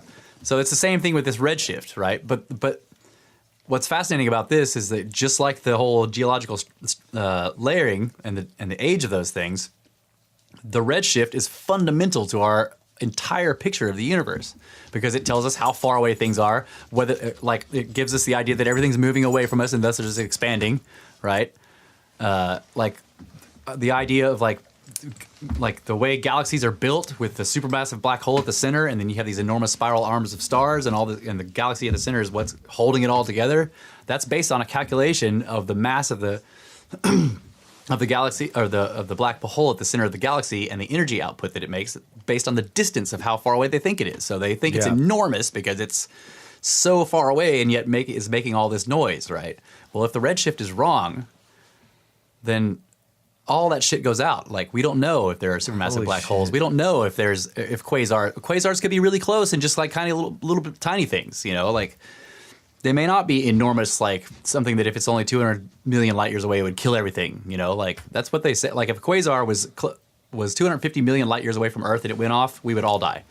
That's how powerful they think they are. 250 million light years away would still kill us because most of them are so distant, they're in the billions, you know, of light years away. So how does this affect, like, you know, comparatively near objects, like within our own galaxy? Like, do they use the same thing to sort of figure out like how far away stars in our own galaxy are? Yeah, so you look at main sequence stars or whatever, and like, or there's a type 1a supernova, right? And again, this is an assumption that I haven't been able to find really good backing for, but the type 1a supernova supposedly always looks the same when it explodes. It's a star with a specific mass, right? Really close to they all have the same kind of mass. And so when they go through their nova, the result is, in terms of light output, is going to look very, very similar. So they look at type 1a supernovas all over, and they figure out how far away they are based on redshift of those explosions. And they're also figuring out mass based on their ideas of what gravity is. Right. And that's based on how far away they think they are, because you have to use distance from, you know, so right. The redshift is telling you how far away it is. I wonder how many times they've seen those. Well, type 1As, they're everywhere. Yeah. I mean, there's trillions of stars, and some of them are blowing up all the time. So,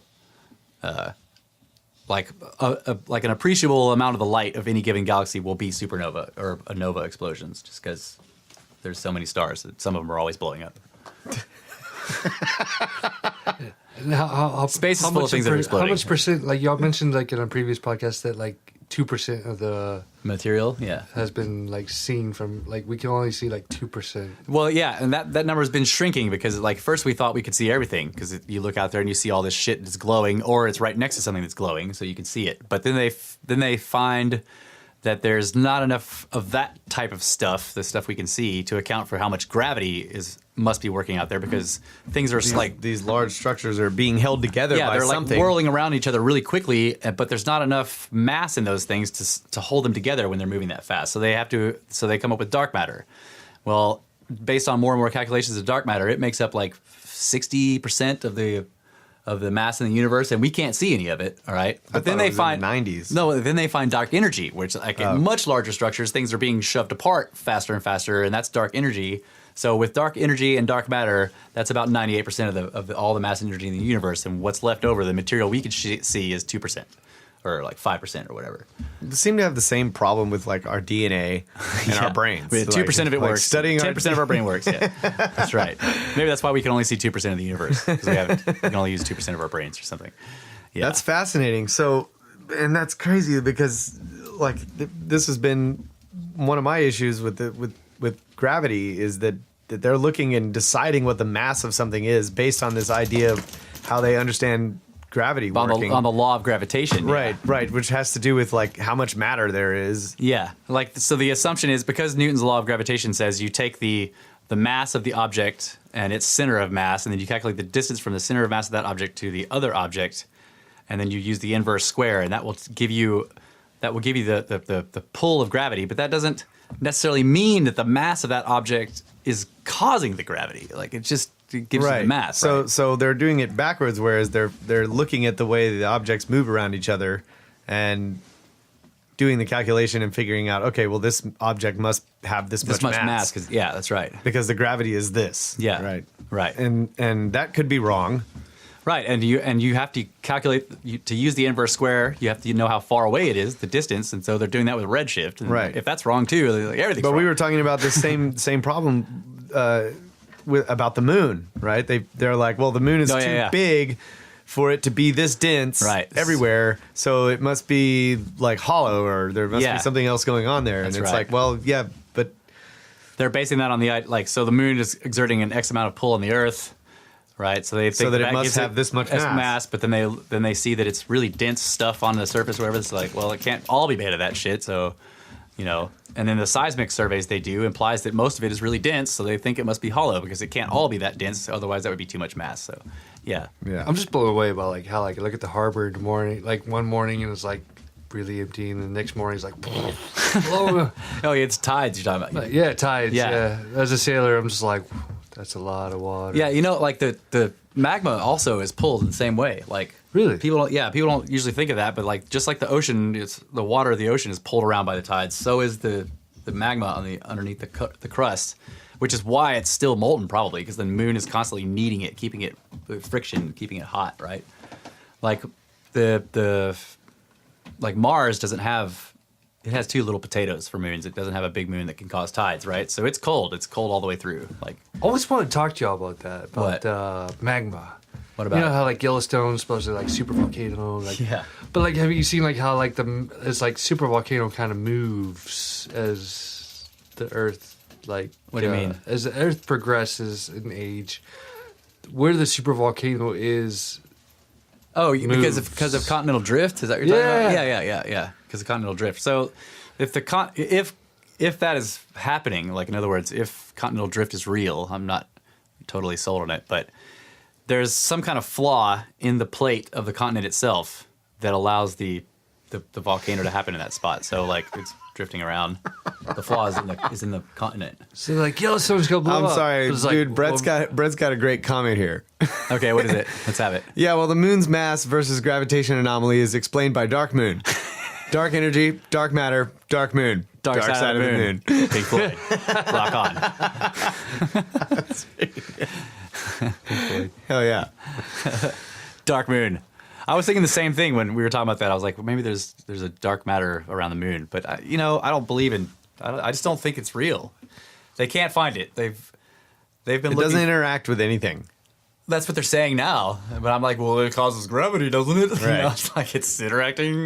I mean, it's holding the whole universe together, according to you guys. Right. But dark they were matter thinking matters. They were thinking it was WIMPs, like they were calling them WIMPs, weakly interacting massive particles. Yeah. Yeah. And they couldn't find enough WIMPs for that for it to be dark matter. And like we know there's neutrinos, there's trillions of neutrinos everywhere. The sun makes zillions of them or whatever, but they don't have any mass. I'm like, are they really there? Because like if you have something that has no mass and no energy and it's a neutral charge, is it really there? Is it really even a particle? Yeah. But the neutrinos are required for the calculations of fusion, right? That's where they come from. Like you do calculations on fusion reactions and you get these energy outputs in terms of particles, and the neutrinos have to be there to make the equations work. So they may not be real. It may just be an artifact of our math. Man, that's crazy. So like we have these like trillions of neutrinos streaming through us, but they're not really there. It's just an artifact of our math. That's very strange. But yeah, how can and I've seen people say something like that. So this could this be part of the like where they're saying space is expanding everywhere and all this stuff is based on the redshift and all this kind of stuff? Yeah. So it could be something else, which means this is like the first thing I thought of it is obviously is like, well, maybe it isn't the. Like you're thinking it's hydrogen, maybe it's something else, and you just think it's redshifted, but it's not. You just think it's redshifted hidrogen, but it's actually something different. It's actually helium or whatever, whatever would be like a lower frequency than hydrogen, and it isn't just that kind of thing. There's other types of light where they think, like the type 1A supernova, it, according to them, always looks the same in terms of spectrum, right? And there is precedent for that kind of thing. Like you have a certain type of reaction, chemical reaction or whatever, that always looks the same. Like always puts up that, right? So if you have this type 1a supernova that they use as the kind of, it's kind of a baseline for checking. So they look for them out in the universe, and when they see one, and then I'm like, well, how do you know where it is? Like, how do you know it's not redshifted from something else? Right. Or how do you know that, like, you see a type 1a supernova? Well, supernovas or novas are bright, right? It could be way in front of that galaxy you're looking at or way behind it. How do you time it?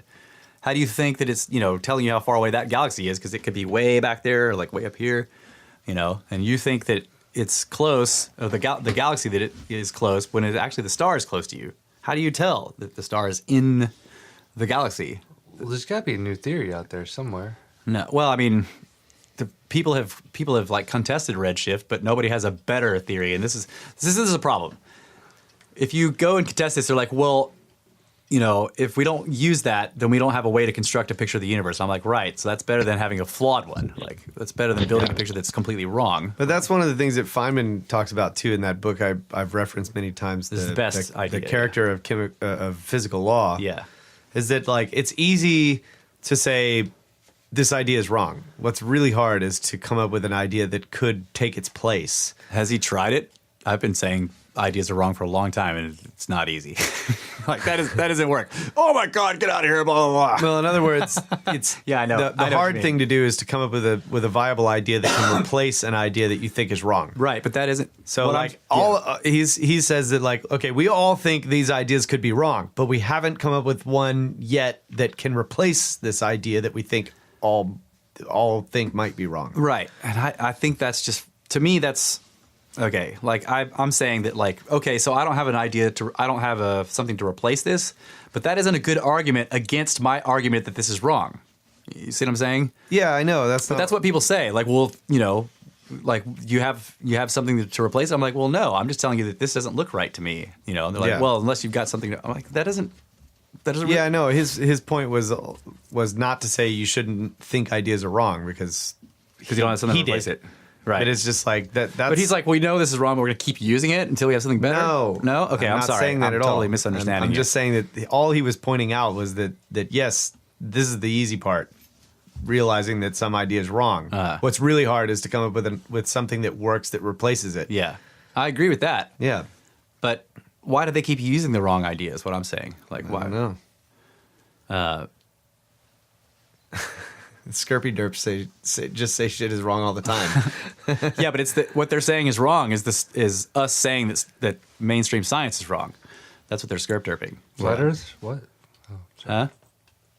What? Flat Earth? Flat Earth is real, bro. Maybe that's what the deal is. Is like it's flat universe. Yeah. So I don't know if, like, flat universe with flat Earth. Are the other planets flat? Yeah, they're all facing us. Are we just flat? Yeah, they're all they're discs that face us in the sky. Perfectly facing us. Yeah. Except when the sun shines on them in a strange way, and then you get this weird sort of there's a line down the middle, round line. On them. It's not. It's an optical. Because they're all like lenses. Yeah, lens Flat Earth shaped. 2.0. There's a hill, right? It's a mound, like the mound has got the tree of man. That's how you get the curved shadow. Yeah. Yeah, it's got the ring ocean around it, and turtles holding it up. Yeah, I was thinking of this is not on the redshift thing, but on gravity. I really got to thinking about what we were talking about last time about the sensation of acceleration being the same or feeling the same, or there's no way to distinguish it from the sensation of gravity. Yeah, I think that's a weird way to say it because gravity is an acceleration, right? What do you mean, like?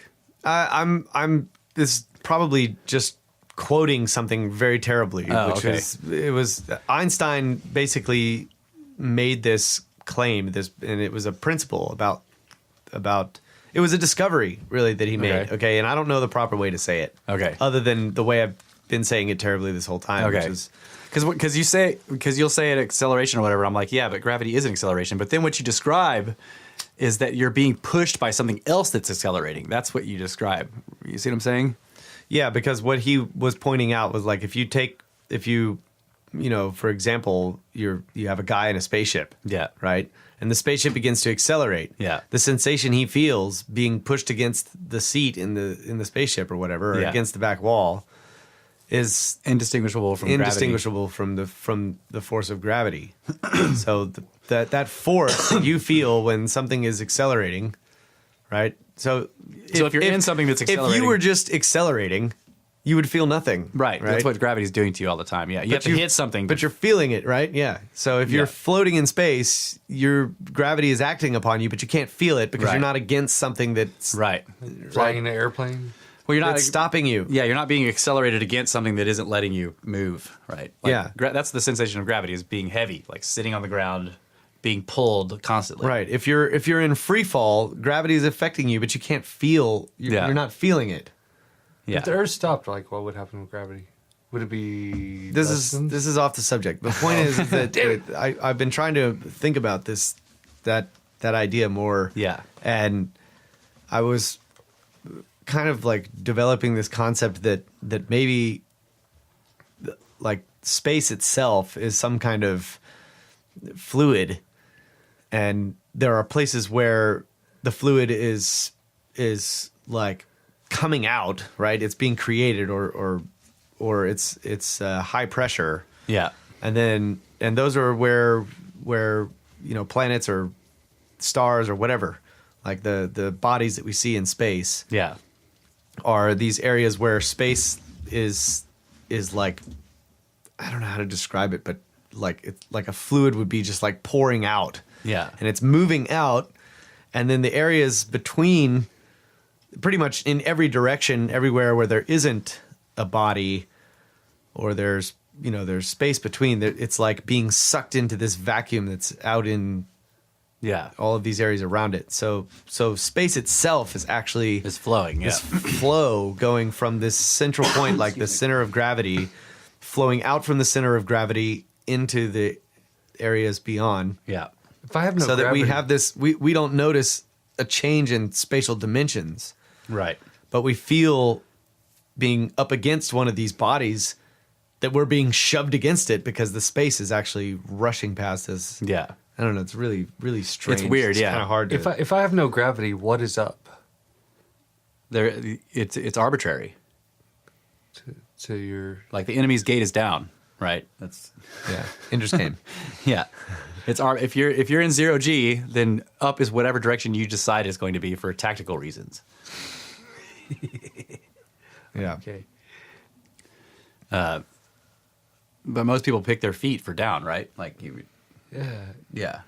But the orientation is arbitrary if there's no gravity. Okay. Sorry for going off that. No, that's fine. Everyone always asks me what's up, and I'm just trying to answer that. Well, if you're in orbit, up is away from the planet. Oh, there we go. Right. If you're way out in the solar system, up is away from the sun. If you're just out in the galaxy, up is away from the galaxy. Right. Just away from the center of the galaxy. Yeah. Whatever the nearest large gravitational thing is that's keeping you around it that's down. Because you're falling towards it, so it's down. So it's like, what's up? Like, oh, we can't get into this. Yeah, it's kind of complicated. Need to look into it. Let me figure out. So, I think that's the thing with the redshift is, like, I wish I understood how they think they can tell the difference between a Doppler shift. Like, in other words, something is traveling away from us, and so its frequencies are redshifting because of that. And then this other kind of redshift that they say is being caused by the expansion of space in between us and it, right? And what's weird about this is, like, so if you start looking into the entire life of the universe and what's going to happen, right? Like, they call what we're in right now the stelliferous age. Stelliferous, which means the age of stars and light. Yeah. So it's going to supposedly last Stella about... being Yeah, the root there. stellar. Yeah. What was our previous age? There wasn't. This is the first one. Well, the previous age was dark because it was like there was the Big Bang, and that was the expansion period, and then there was I don't know, like 200,000 years or something of dark ages because there was so much material so densely packed, but it would cool down enough to where it wasn't luminous anymore. but it was so densely packed that no light could pass through it, so it was just dark. It was the Dark Ages. But then once it expanded enough, fog. Yeah. Once it expanded enough, then we had you had dust clouds and shit, but their light could now, and stars started to ignite. Lights started appearing everywhere, and then they coalesce into galaxies and stuff. So we're in the Stelliferous Age, which is basically like a very early period in the entire life of the universe, and it's supposed to last about 100 trillion years. Do they have a name for the next one? Yeah, well, the next one is called the Heat Death Age. It's going to take, I don't know, it's incredibly long, but basically, like, once all the stars burn out and there's no fusible material left in the universe, like, so you have all these dead stars, neutron stars, and basically things that are cold, they're no longer burning, and all the light is gone.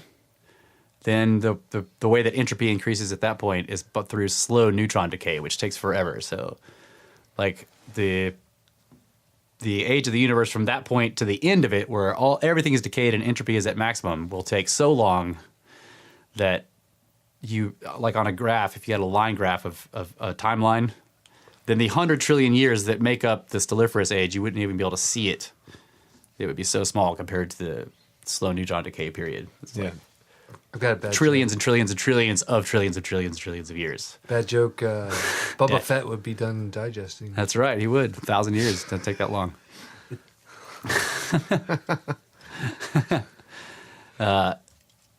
So all that stuff is based on these redshifting things, right? But they'll tell you that, like, if we have a Doppler effect, like, so you got this expansion and everything's moving away from everything else, and then the farther away something is from us, the faster it seems to be going away from us, which makes sense if you look at if you kind of visualize it like an explosion. So there's this expanding sphere. If you pick any arbitrary point of, material in that explosion, and then you say, well, the thing right next to it is moving away from it, but not very fast, because they have these, like, slightly diverging paths. But something kind of far away from it is moving away from it quickly because the angle they're all moving out in a sphere at different right. different So it does seem to be that the farther things are away from us, the quicker they seem to be moving away. Yeah. So that fits that. But again, they're measuring that based on Doppler. Okay. But they claim that the Doppler shifting is different from this other redshift that they're looking at. And this is the part that I'm not quite understand how they are telling the difference between. Do you think maybe what they're doing is, and I'm just throwing this out there, that they were looking at Doppler and they started to realize that there was more than they could account for, and that's what gave rise to the idea that the space is expanding between? I think it may be an acceleration is what they're seeing. That's what it was, yeah. There's an acceleration. So they're assuming that the Doppler effect is caused by this velocity, but then there's an accelerant, or an appearance of an acceleration, and they're calling that the redshift caused by space. So this is what I was trying to get at. That picture of the universe results in large sections of it being functionally, like, out of our universe because of the speed of light. Like, in other words, if it's far enough away, like, there are things right now that they're looking at, like these galaxies that are incredibly distant, like 8 billion light years away, okay? And it's so far away that it's redshifted so much that it's about to, like, kind of vanish from our universe because it'll be traveling relative to us faster than the speed of light. Not really, but because there's so much space in between us and it that is generating new space, that plus its velocity is going to result in a higher relative velocity higher than the speed of light. So its light will no longer ever be able to reach us, and it will effectively vanish from our universe. That almost sounds like it might solve the problem of dark matter. Like, there's gravity from those things. Well, it's like this problem with the idea of light speed being this ultimate speed or whatever. Yeah. So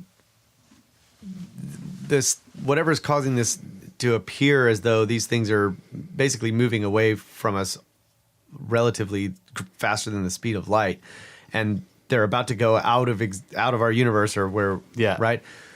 If that's not, so in other words, maybe when we look at these distant galaxies and these large structures, and they're doing all these calculations and they're figuring out that there's, like, got to be way more stuff there. Yeah.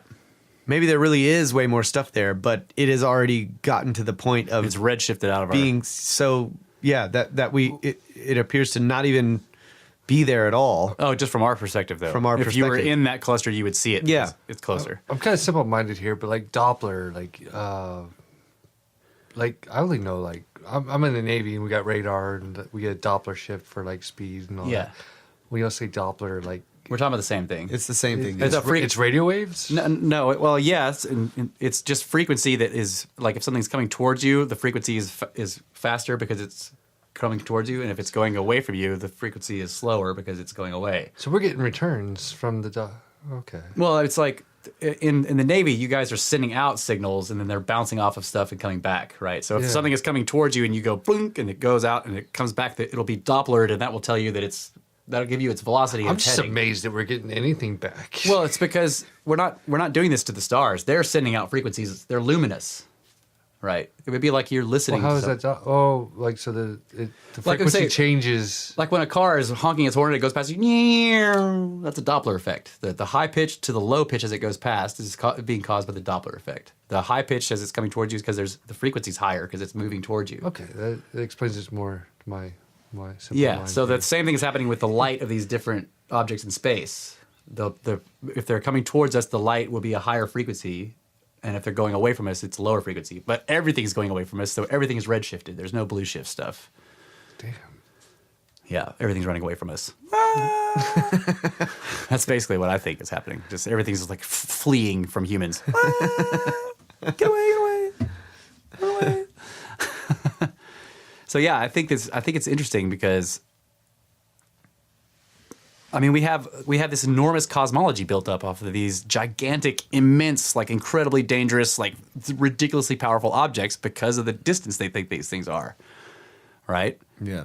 And that may be just think of that, the universe that we've grown up with, this enormously vast, incredibly like it has these enormous like objects in it that are just freaking destroying everything around them and like putting out all this unimaginable energy. That may not be right.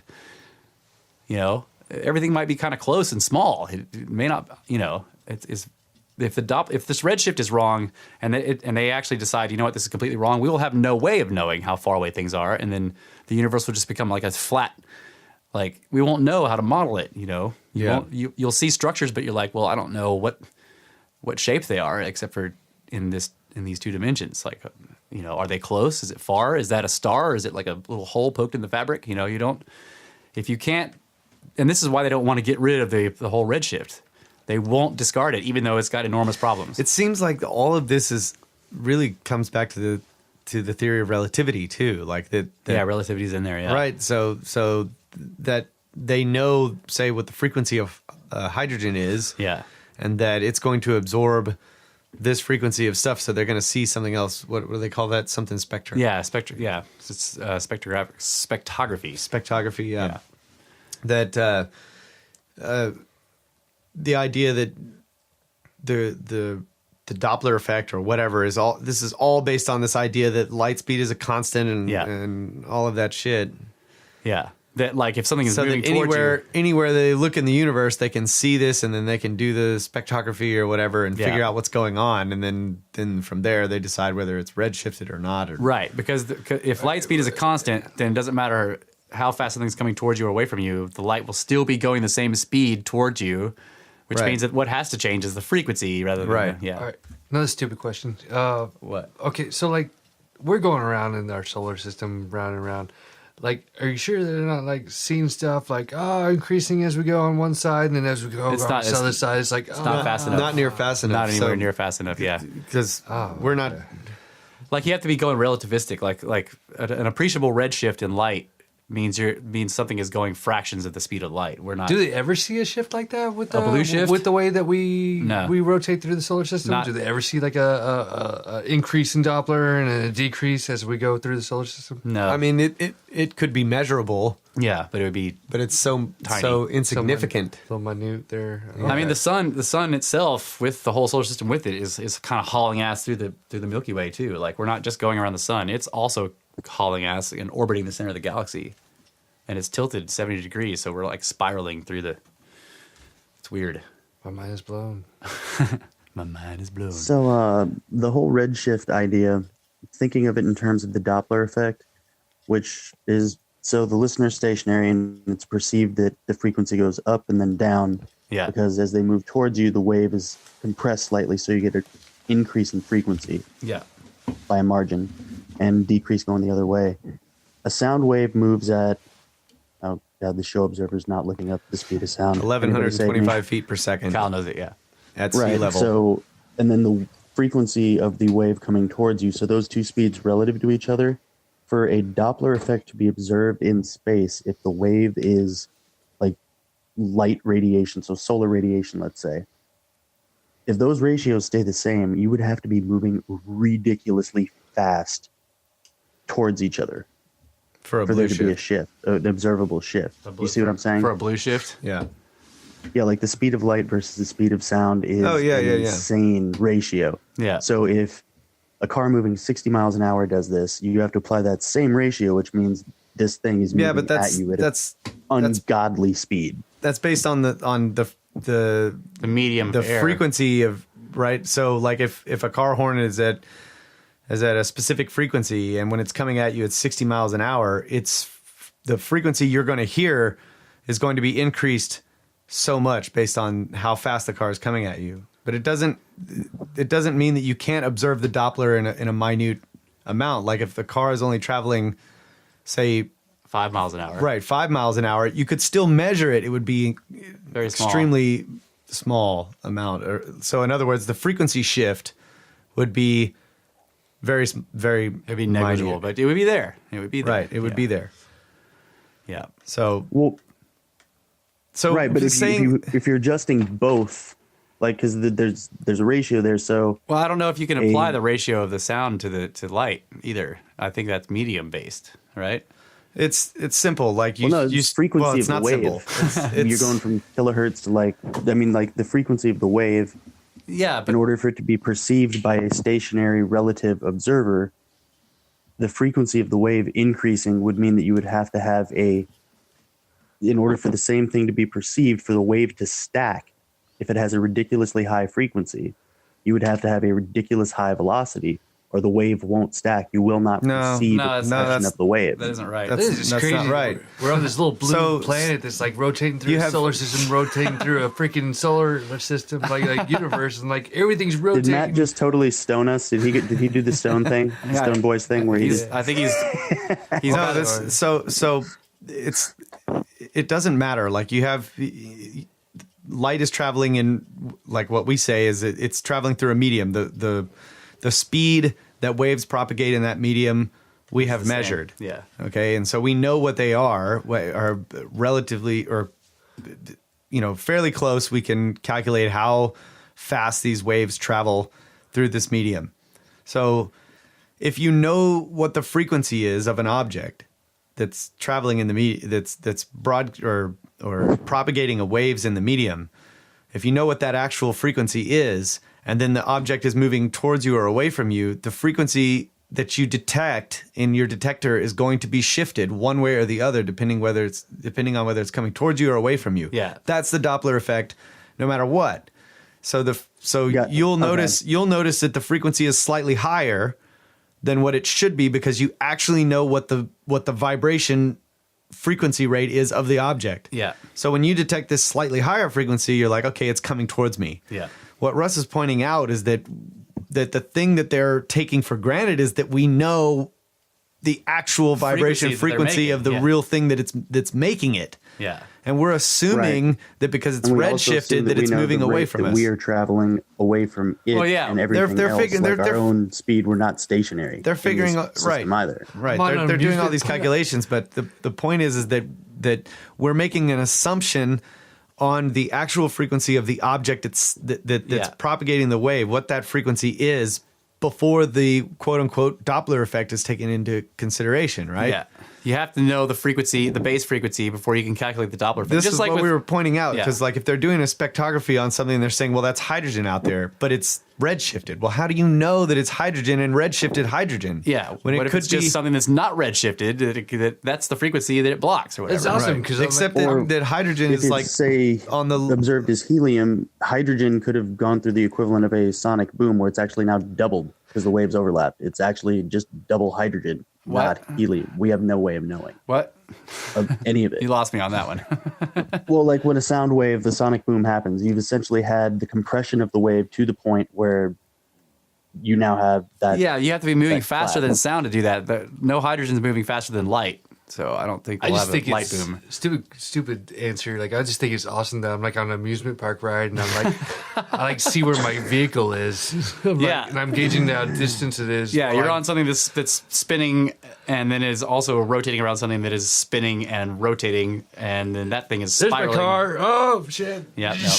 Can we just miss a break and just go right on through to? I don't know. 2 hours. I wasn't looking at the clock Because we're almost. We've done it before.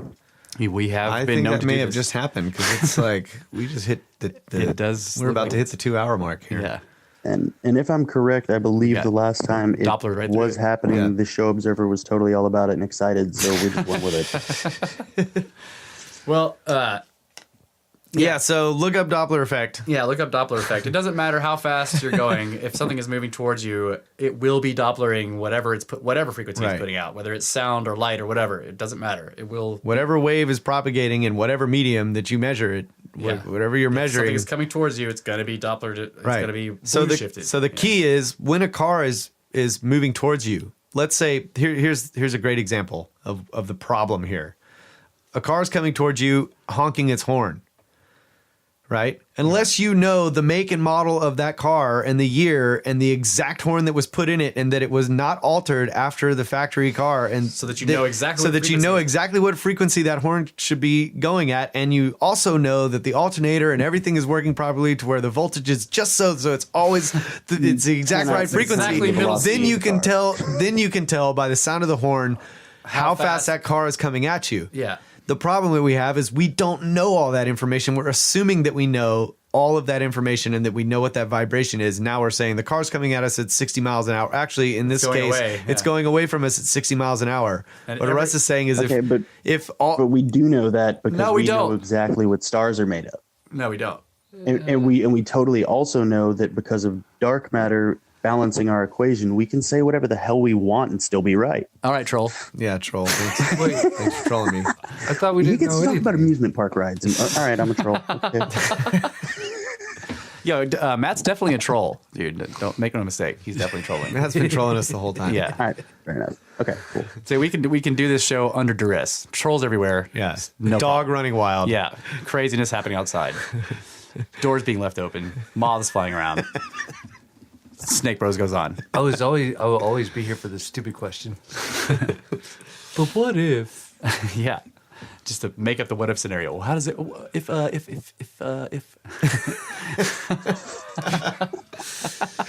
All right, man. Well, thank you guys for listening to that fiasco. It was a lot of fun. yeah. Yeah. This is Yeah, who would have known that having a stone on the show created chaos? We just got impacted by a stone. That's right. Damn it. Guys, gotta get ready for the stone from space. Eat nuts. You can eat oo parts. Just make your awesome fossil face. And just prepare to die. So thank you guys very much for listening. This is episode 40 of Brothers of the Serpent podcast. You can get a hold of us through email at brothersoftheserpent@gmail.com. You can go to the blog, brothersoftheserpent.blogspot.com. You can comment there. You can talk shit, troll us all you want, like these guys. Ask us stupid questions. If Ask us to advertise your products. that's right, you can. If you make apps designed to mine people's data off of Facebook and you want us to advertise for you, send us a note. hey. If there's theories about how you can have hundreds of people die up in the Himalayas from hail that falls from the sky and hits them all equally. In Yeah, let us one know spot on that. the I head. want to know how that happens. Yeah. Yeah. Let me know how kids can go, 14 miles in 2 days over mountains. But let's see what else. I was going to say, give us some good reviews on iTunes or Tuned In or Stitcher. Should make one called Snitcher for CIs. Also, we're on Player FM. We just found out we're on Player FM. So you guys can go to any one of those platforms and listen to the show there and give reviews, because that will really help us get listenership, because we don't have any social media. But we did make an Instagram today. Oh, yeah. Yeah. So we were working on the Henge project, and we had pictures, and we were like, what are we going to do with these? Can't really, what are we going to do with these pictures? So I was like, we'll make an You guys Instagram. are like the worst nerds Hey, ever. I Where are we going to suggested put our that. Come on, pictures you on the trying to steal internet? Yeah, Kyle was like, let's make an Instagram. I was like, what even is that? I got a picture of his eyeball. I don't know, but I know that there's pictures in it. Do you even Instagram, bro? So we made one, and I think we used it. I'm not sure. I tried to post 2 pictures on there. But yeah, so I you got a look it up, picture. Brothers of the Serpent Instagram thingy, whatever, however you find it. Contact us on the blog to let us know if we used it, and it's there. Yeah. I took a picture of his eyeball, but he says it's a reflection of the lens. That's right. So I think that's it. Thanks a lot, folks. That's right. Thank you very much. Good night, Adamu. Snake bro. Let's talk about snakes. Doppler effect.